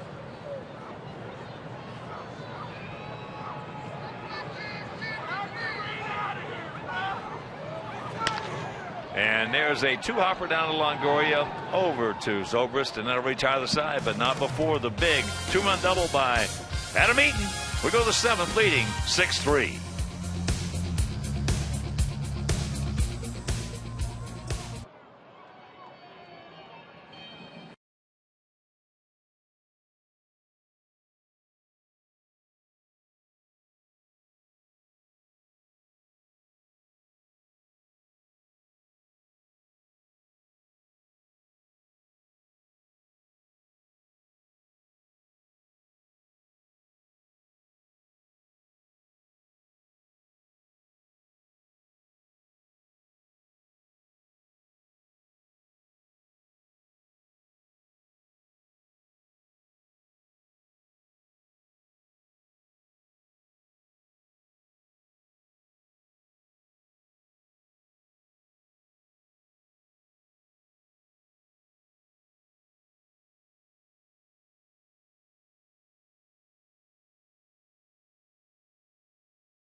Ballpark as the Cubs square off with the Cincinnati Reds tomorrow night at 6 on Comcast Sportsnet Plus.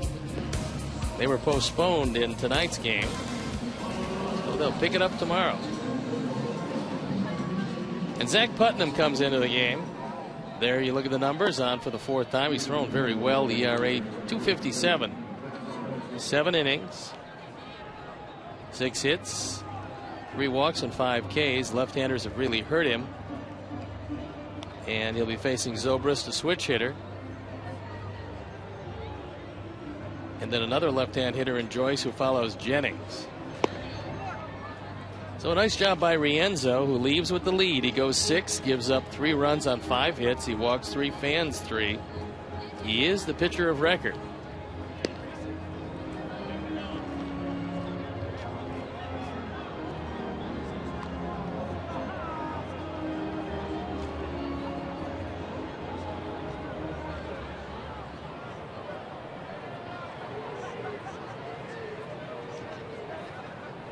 Top of the order here in the top of the seventh. For Tampa Bay, it'd be Zobrist, Jennings, and Joyce. Zobrist at the first pitch of the ball game, thrown by Rienzo. Bullet down into the right field corner for a double, and that is popped up, stay in. Trying to come back, but it won't. Pretty good changeup by Zach, and he's been throwing a good one as you see the rain starting to fall. And it's starting to fall with a little more insistence. So a very long bottom of the 6th inning, which yielded a couple of runs. Probably couldn't have come at a better time.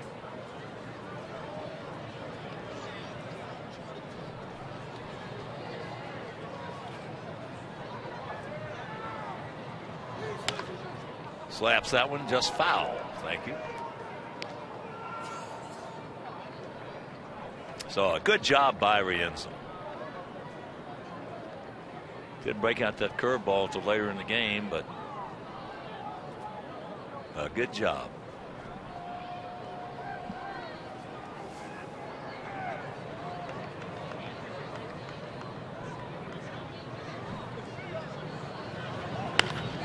Another one. 3 in a row. Tripled him up. 1 out.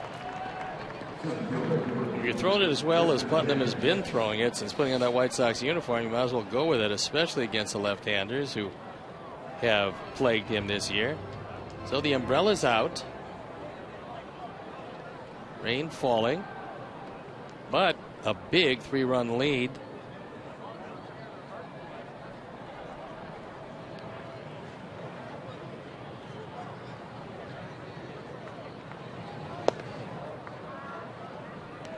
Jennings takes that pitch low and away. He's 1 for 2. Had that sacrifice bunt. Reached base on an error, a couple errors by Andre. One when he bobbled it, and the other when he threw it away. Came around to score in the first inning, and then he singled in the third and lined out hard to Diaza, leading off the fifth.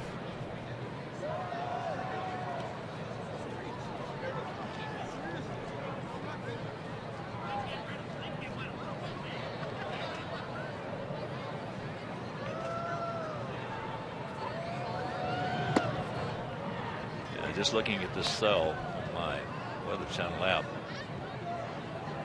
it continues to move in the same pattern. Of course, you never know what it's going to do when it gets closer to this lake. It's a split. It happens so often. That's why this is probably the toughest town in the United States to predict the weather in.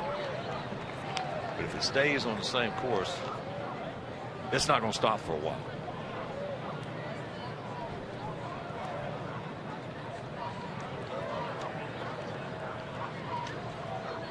There's some fans prepared for this one. And there's a base hit. Back through the middle.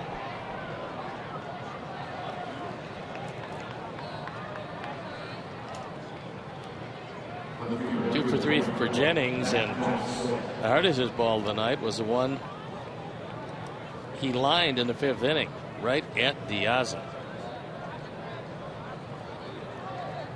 Joyce has a sacrifice fly that scored Jennings from second base. And he just ripped one down the first base line that Abreu made a terrific play on. And he's gone out to center, so he's 0 for 2. That's in center field. We got a man there. Ball hit hard.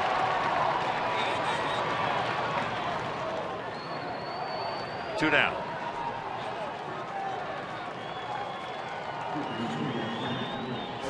Adams, showing off the gun, decides that from deep left center field he was going to get it all the way to first base. I'd say he's fun to watch play. These guys are fun to watch. Adams got great range. He's already made a spectacular catch in this game. He just ran that one down easily.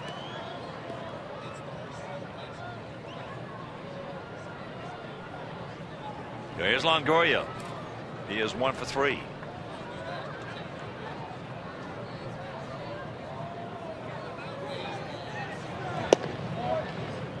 Probably one of the softest approaches to the pitch in the big leagues. Very soft.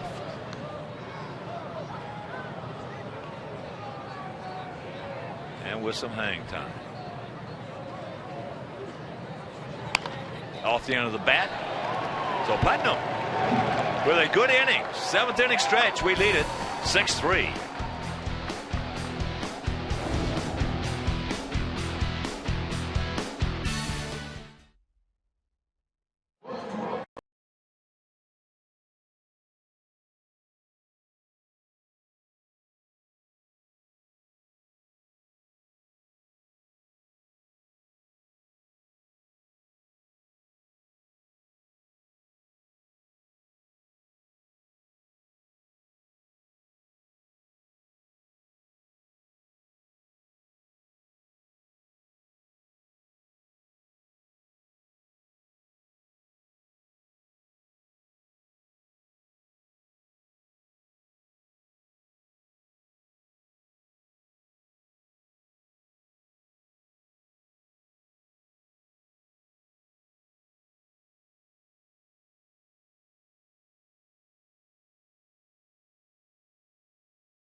on for the third time.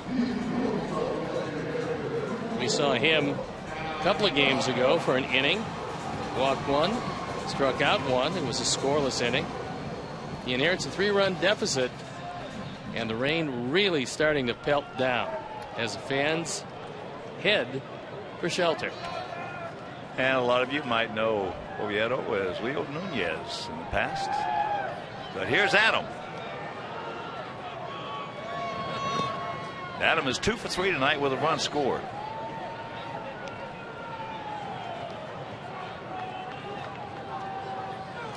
Rain, as you can see, and it looks, as I mentioned, like it's going to be here for a while. 6-10-2 for our Sox, 3-6-0 for their Rays. As the count 1-1.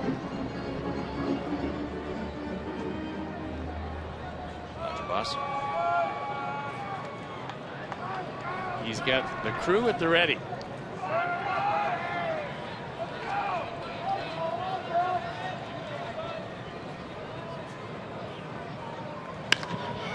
High into left field, but a nice approach to that pitch by Adam. As Joyce makes the catch for out number 1. He came close hitting that ball out of here. That approach. Didn't get a whole lot behind it. No, he didn't have to. That's why his approach is an approach for a guy like Adam is more important than it is for a smaller, less stronger person. Because you don't have to get as much into it as strong as he is. Between the raindrops, he's able to pick out the baseball. And getting a little tacky around home plate. Here's Tank.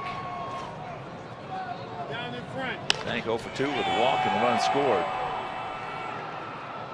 Myers over near the line and fair ground. 2 down.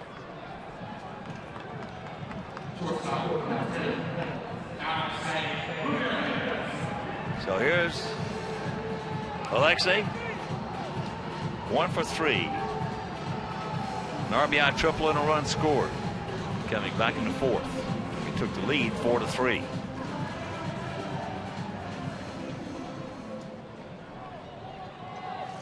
Oviedo had a 9-game hitting streak, and at this point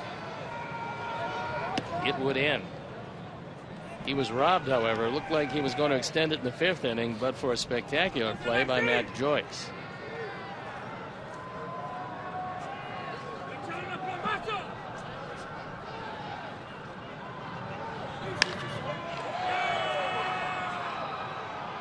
Myers a long way to go. Can't get there. Alexei now on his way to second base. And he gets there safely. And Escobar can't believe it. The ball beat him. Escobar went down with a swipe tag. Alexei with an unusual form of hook slide. And in years past, if the ball beat you, you're pretty much automatically out. So now Joe Madden is going to talk with Tim Timmons. And we'll see if he does request a challenge. Nice play by Myers, who can't get to it, but has a very strong, accurate arm going away from the throw.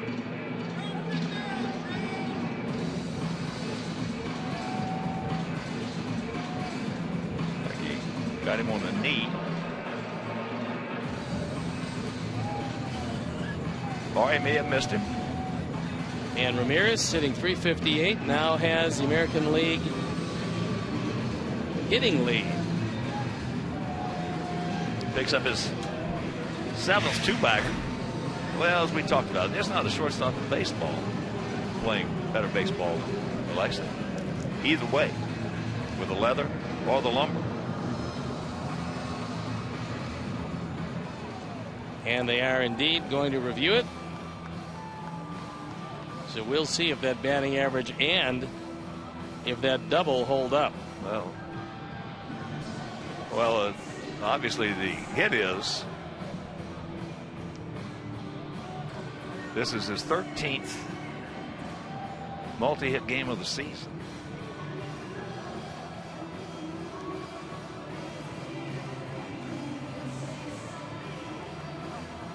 He may have missed him. By that angle, we couldn't tell, but if he did,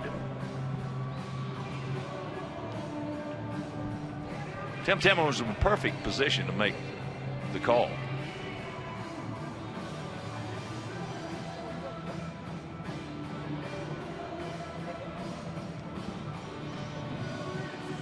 So as they await the decision from New York,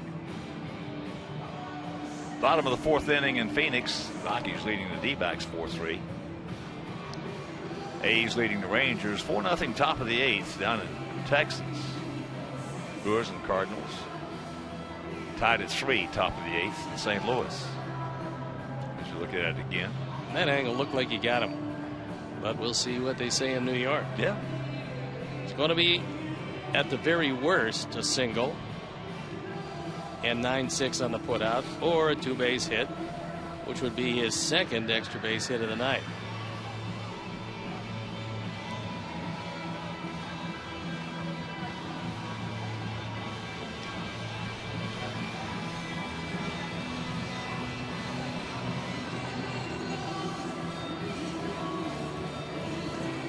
all right, taking another angle here.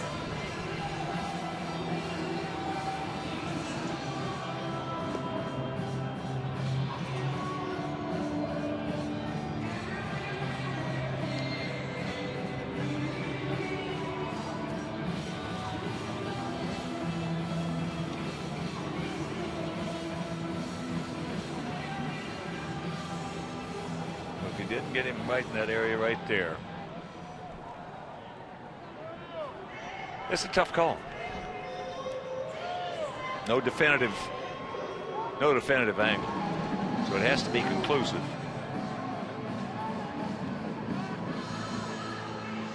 And it's not conclusive, so he's safe, and he has his 7th 2-bagger.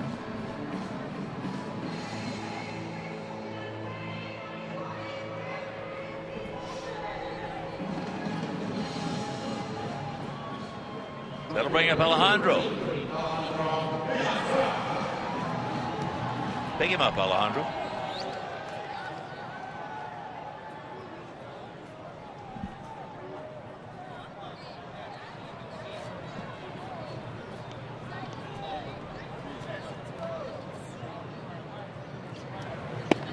First pitch strike. Oviedo.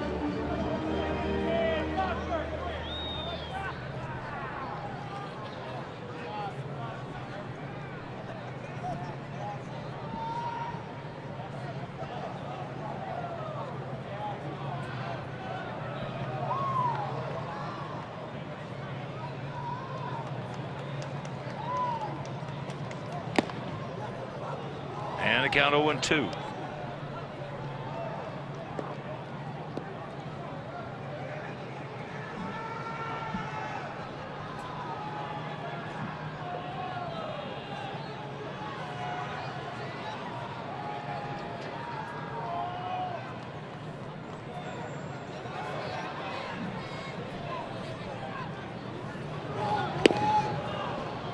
Got him.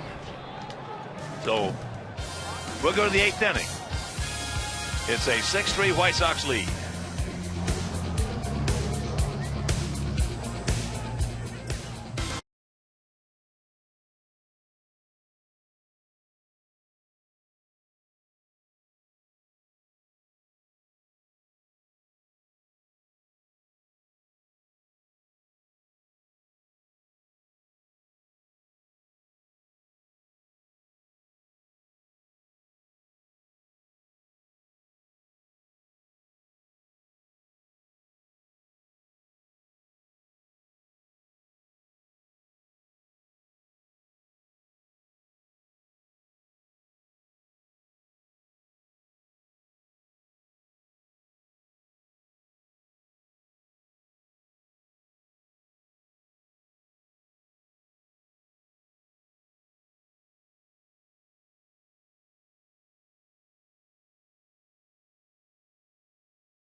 He's out there in right field as we get set to go to the top of the 8th inning.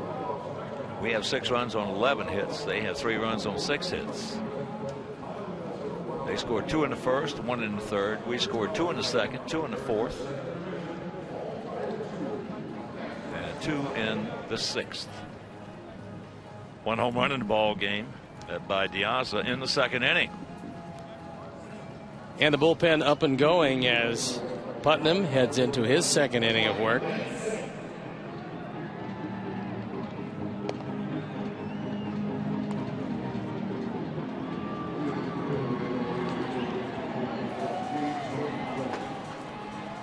It's Belisario and Downs starting to get loosened up in the bullpen. And a reminder, make your plans to be with us here tomorrow night at the ballpark. First of a 2-game series against the Tigers. Jose Quintana against Justin Verlander. Then on Wednesday, to be announced for us against Max Scherzer. To be announced should be interesting. To be announced should be interesting. That's going to be a tough spot to fill.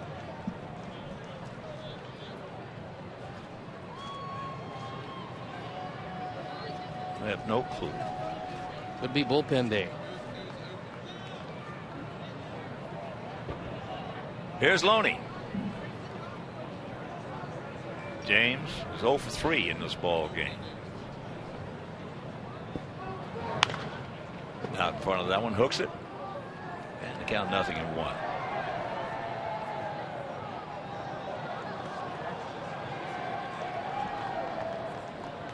Jose makes some friends by throwing that would-be souvenir into the seats.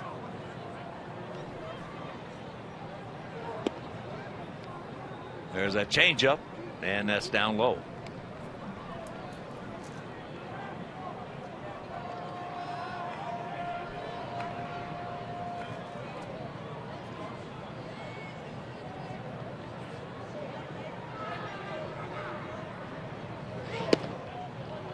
Another one.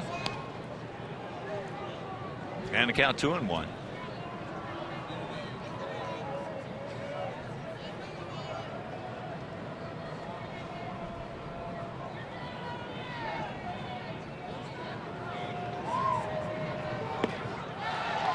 Another one. Well, there's obviously some nasty stuff in the lower central states, and our condolences go out to the families and friends of those who were injured and killed in those terrible, terrible tornadoes. He gone. The fastball. He had to be guessing straight change. He had seen enough of them. And Zach threw a fastball right down the middle, and Loney just gets outguessed. Well, pitchers, I'll tell you, again, the DH, don't realize that if you've got a good changeup, you can throw it time after time after time again. And occasionally, you surprise him and sneak a fastball right down the middle that would usually never get by him. As that is chopped foul by Myers, who is 1 for 3. Now it's hard to do that unless you got a fastball that is colossal. Then you can throw a fastball time after time after time again. Not many like that. Not many like that, exactly.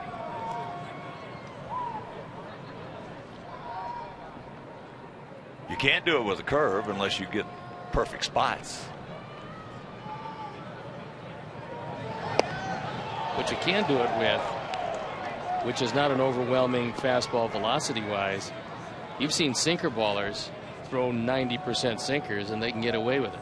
If it's a good sinker on a given night, they can get away with that. You just don't see it very often. Well, if you've got a good changeup or you've got a real good sinker, you can tell them it's coming and still throw it. Cues that one.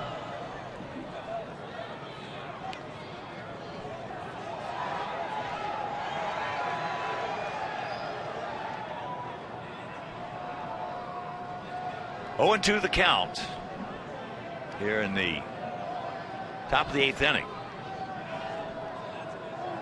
with 1 out. They want a high fastball here.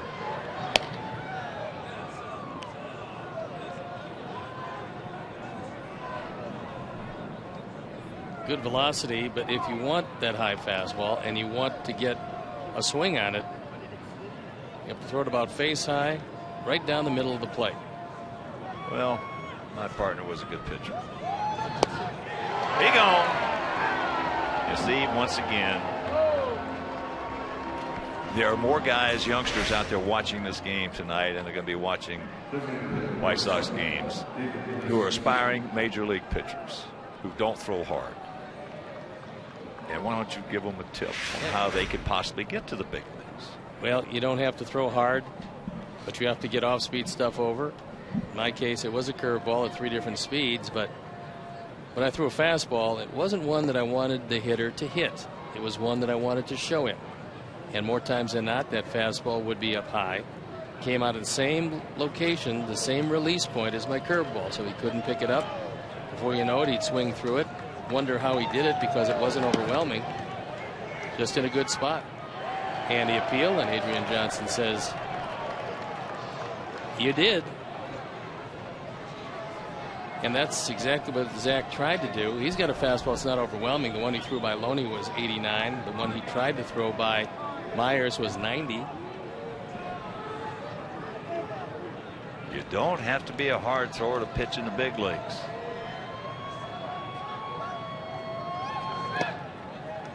That's low, and the count evens at 1. Well, we talk about Greg Maddux a lot. And Greg Maddux had as good a control as just about anybody in his era. Won 355 games, 4 Cy Young Awards.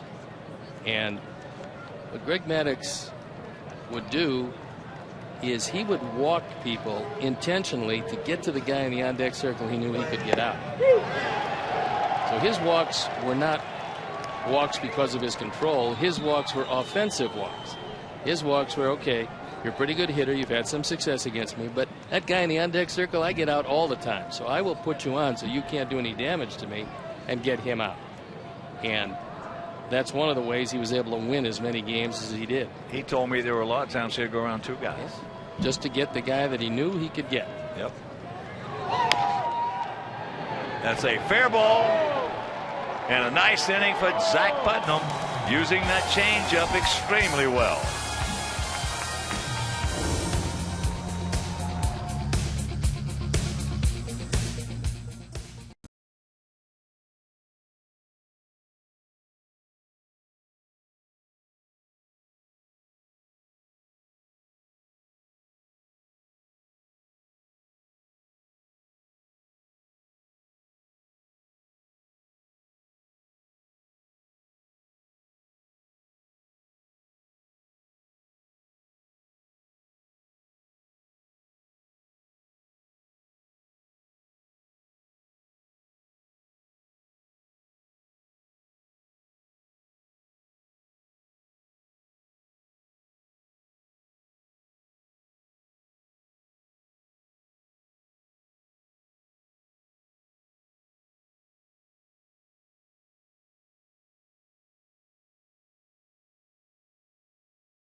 Be Escobar.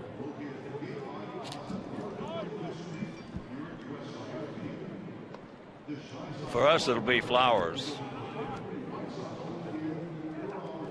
And we got a new pitcher. Heath Bell.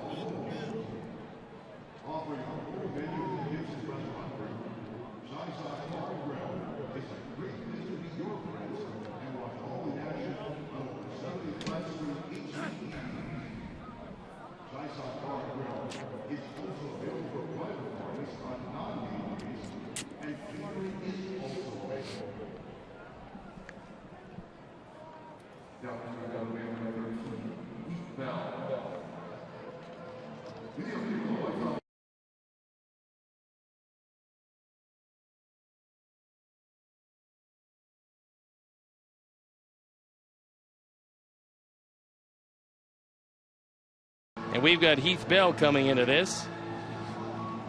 Bell 0-1, the ERA 7.62, on for the 11th time. We also saw him in the ball game yesterday afternoon. And he went an inning, and it was a perfect inning with a strikeout. So Tyler Flowers will lead it off, then Simeon, then back to the top of the order with Adam Eaton. And this is the finale of a 4-game series here that the Rays have with us. This is a tough 10-day road trip for them. 4 here. Then they leave tonight after the game. They go to Boston for 3. And then from Boston they go to New York for 3. So a tough 10-game road trip to Tampa Bay. Well, New York's the one team in the East, surprisingly, the one team in the East that's above 500 at home. They're 8-4 in the Bronx. Tampa Bay 7-7, and nobody else is even 500. So the East has yet to come together. The second place team, Baltimore, is just 12-12. The Yankees 15-10.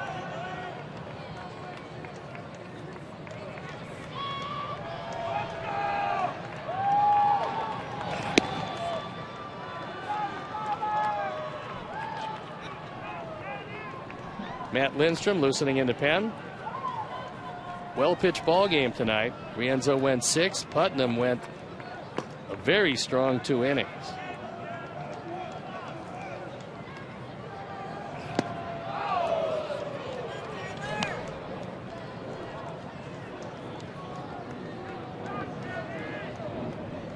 Yeah, a tough 10-day road trip. Joe Madden's club. But when you're in the American League East, you're going to get a lot of tough road trips. I'll tell you, when you're in American League Central, you're going to get a lot of road trips. As he goes, and he gone. 1 down. Yes, sir. I'm just a firm believer now that Central is just every bit as strong as any division. There's just a lot of good. Look at how Minnesota's playing. Look at the way they're hitting the ball. They're 12-11. Surprising a whole lot of people to this point. Well, you've got, as there's ball 1. DeMarcus, who had a big 2-out RBI double in the 4th inning. He also walked and scored in the 6th. But you've got some guys over there. Well, Chris Colabella is just a tremendous story. Chris Colabello, nobody could have guessed what he'd be doing at this point. He's driven in 27 runs. He's 2nd in the league behind Abreu.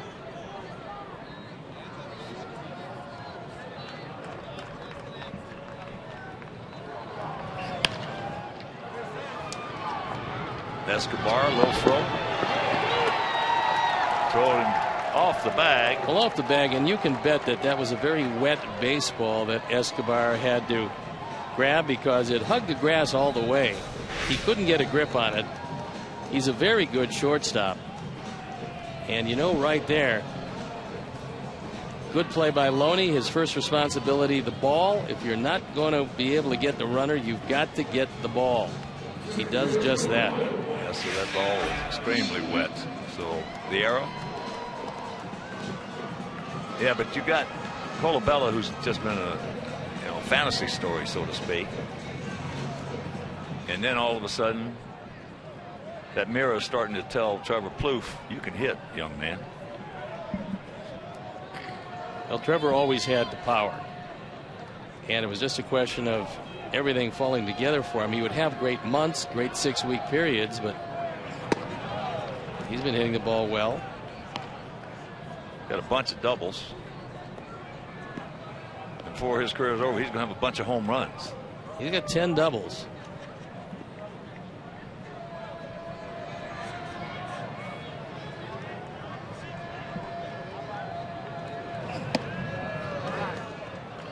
Adam had a huge hit. That coming off Jake McGee, that tough left-hander, hard-throwing left-hander. Got a first ball fastball up, and he just drilled it over the head of Joyce in left field. for that 2-run double.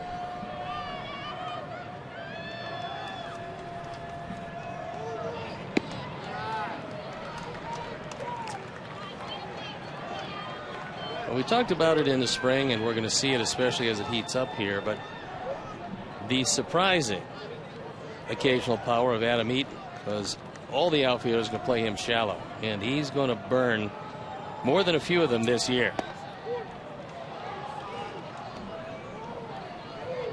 You know, talking about that, they got Kubel back. Kubel's hitting 300. Minnesota. Dozier is coming into his own. Well, he looks like he's just going to be a fixture at second base for a long time there. And the young fellow they got, there goes Marcus. Uncontested, stolen base. That's his third, 3 attempts. But this young Pinto they got, he can swing that bat. He's among the league leaders in on-base percentage. Josmio Pinto. You told me about him last year. He looked to me like a pretty strong guy, and if they can smooth out the rough edges catching, he's a factor. Factor offensively, certainly. And what happens if Hicks comes around? Well, that's really the big if. And talking with Ron Gardner, he said because they really don't have any other backups, that would be plan A and possibly plan B and C, because Hicks is a tremendous center fielder. They don't need him to set the world on fire offensively, but if he contributes, he's going to be a very strong player for them. It's a strong division. It's simple. American League Central is a very, very strong division. Payoff pitch. And there is ball 4. Tony Giannetti in the Sun-Times had a nice article today. The road to the playoffs. And the road to the playoffs starts with dominating your division. Quite obviously, you play many more games in the division. If you can dominate those teams and come up with a fairly strong winning percentage, you've got a great shot at making it to the playoffs. If you don't, you're probably going to go home. First pitch strike to Gordon, who's 0 for 3. He's hit it hard 3 times, also walked. Well, Tony's a good rider and has been for a long time. I think she hit it right on the head. When you look at the numbers and you realize the teams that do get there, then you look at their record within the division. You see that they're 20 over 500, sometimes more. Now the breaking ball, another strike, and the count 0-2. Yeah, if you play poorly in your division, grab some bench. You're going home. Yeah.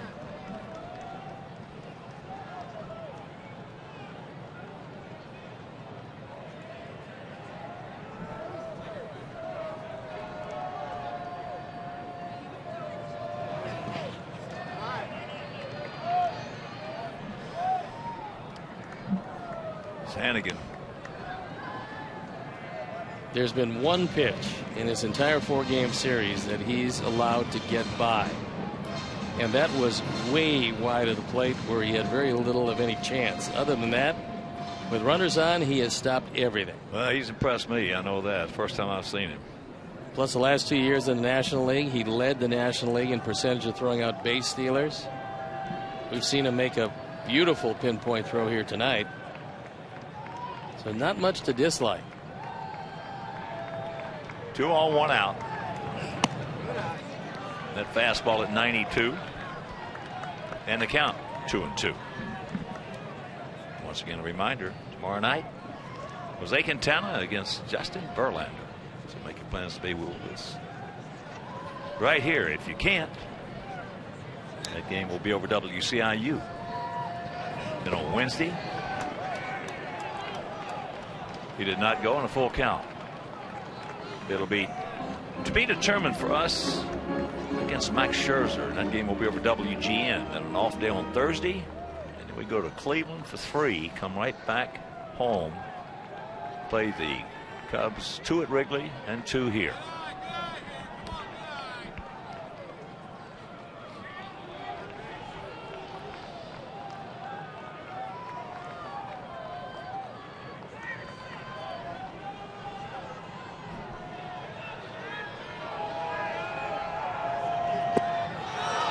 Got him 2 down.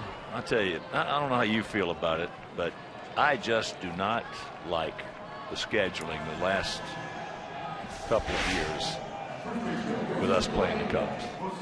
They've made it, so to speak, like it's just another series when it's not. It's more than just another series. Well, in this year, you're talking about the 4-game series without a weekend where they go head to head. Exactly. And they've taken it to 2-2. Well, what did we have last year with them? We had a Monday and Tuesday. Yeah, and this year we get a Wednesday and Thursday. They get the Monday night, Tuesday night. I don't like that at all. When you get 2 rivalries like this, that there's something that should be taken into consideration.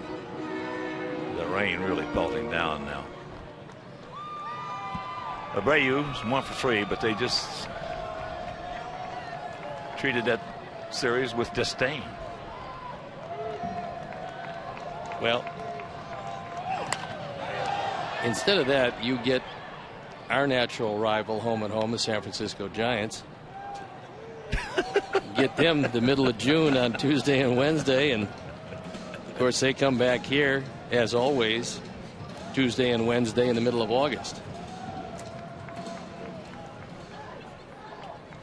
Don't like it one bit. And the thing is, I've heard conflicting stories.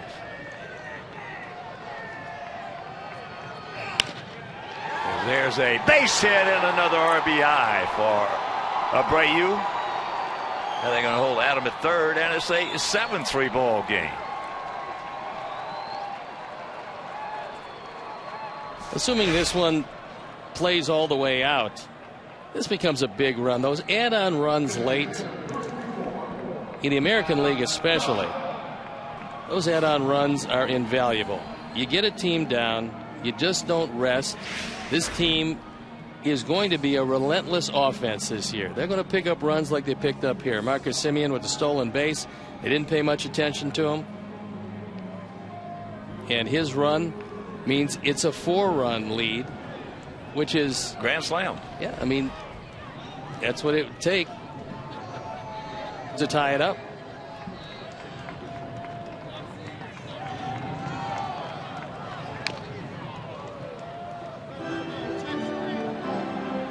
Well, if we can get this thing over, that means we'll have scored more runs than anybody in baseball.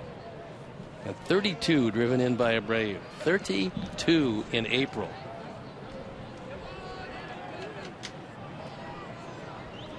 Albert Bell, July of '98, drove in more in 1 month.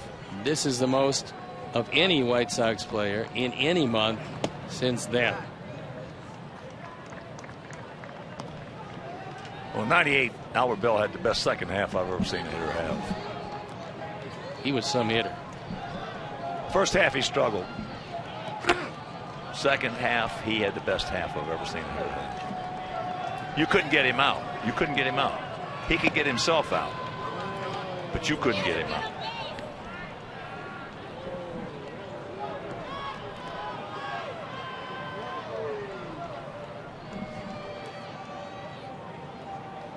Well, that second half, Chris Kamka just told me, he had 387 for the second half, 31 homers, and drove in 86.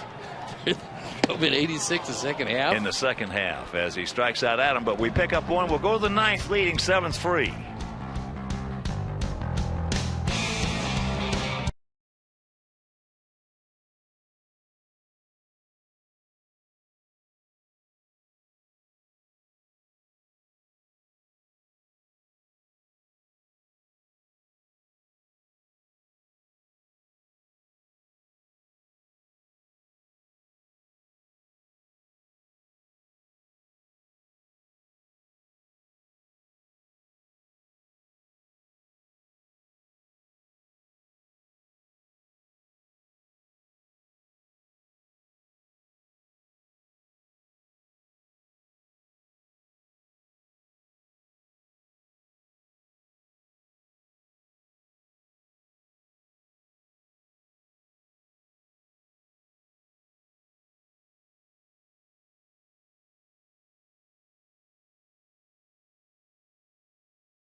save opportunity, but that went by the boards with the other run. On for the 11th time, a 2-1 record, a 4.09 ERA, 3 out of 6 in save situations.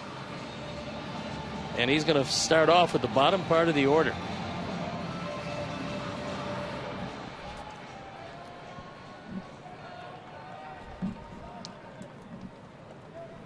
So here is Yunel Escobar. And certainly nobody wants a delay. At this point, the umpires. No, at this point, get him 3 and out.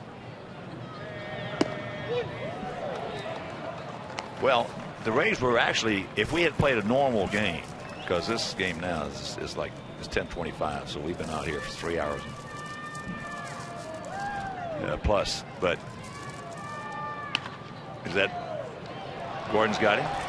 They were going to have to be waiting anyway because they had a mix up in the planes, and they were not going to get a plane until an hour later than they were supposed to have. So they were going to be late anyway, getting into Boston. Have they seen how long our games have been? Because they wouldn't have scheduled the plane when they scheduled it. But at least our games have been long for the right reason. Yeah. Off our offense. That's a good part of it. So here's Hannigan. Ryan has faced Matt twice. He's 0 for 2.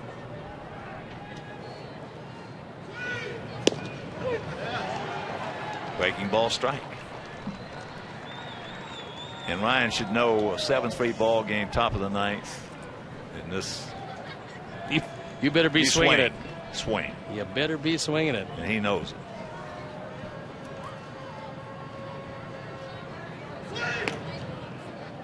And on the other side of that page, pitchers with good control don't have to throw strikes, because the hitters will be swinging.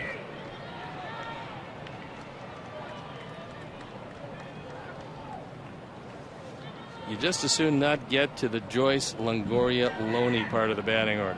No, those are 3 good ones there.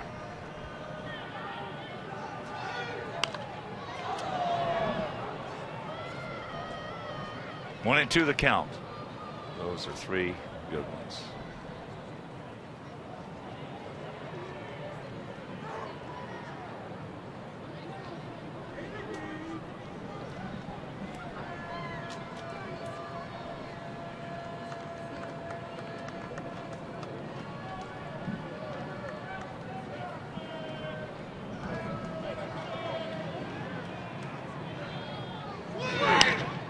Pops him up right side, playable. Gordon's going to take charge. 2 down.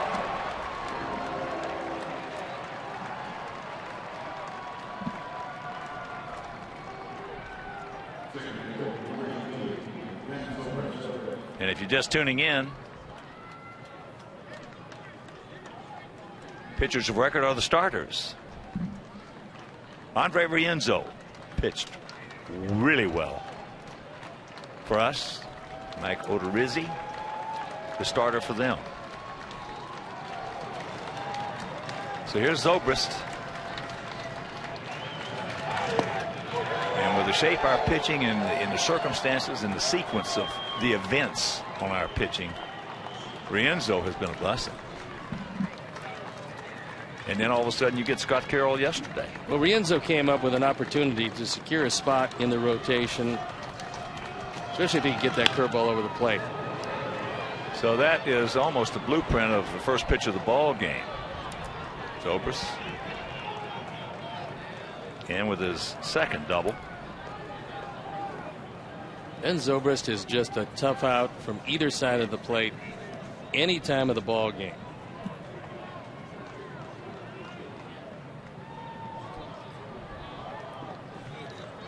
And what a nice job Zach Putnam did with that changeup of his. Well, 2 innings, just 1 hit.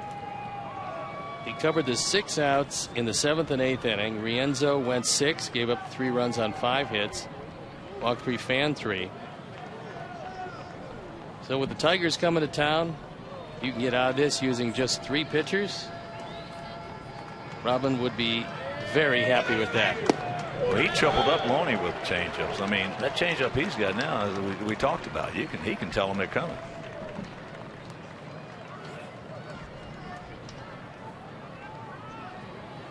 And they got problems with it. Jennings 2 for 3.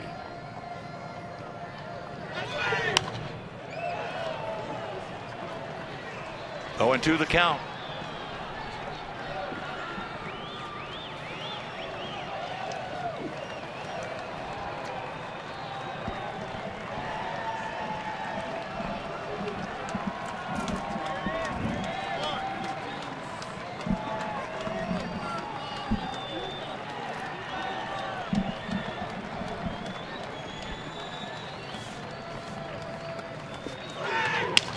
Ground ball right side, Gordon, and this ball game is over. So the Sox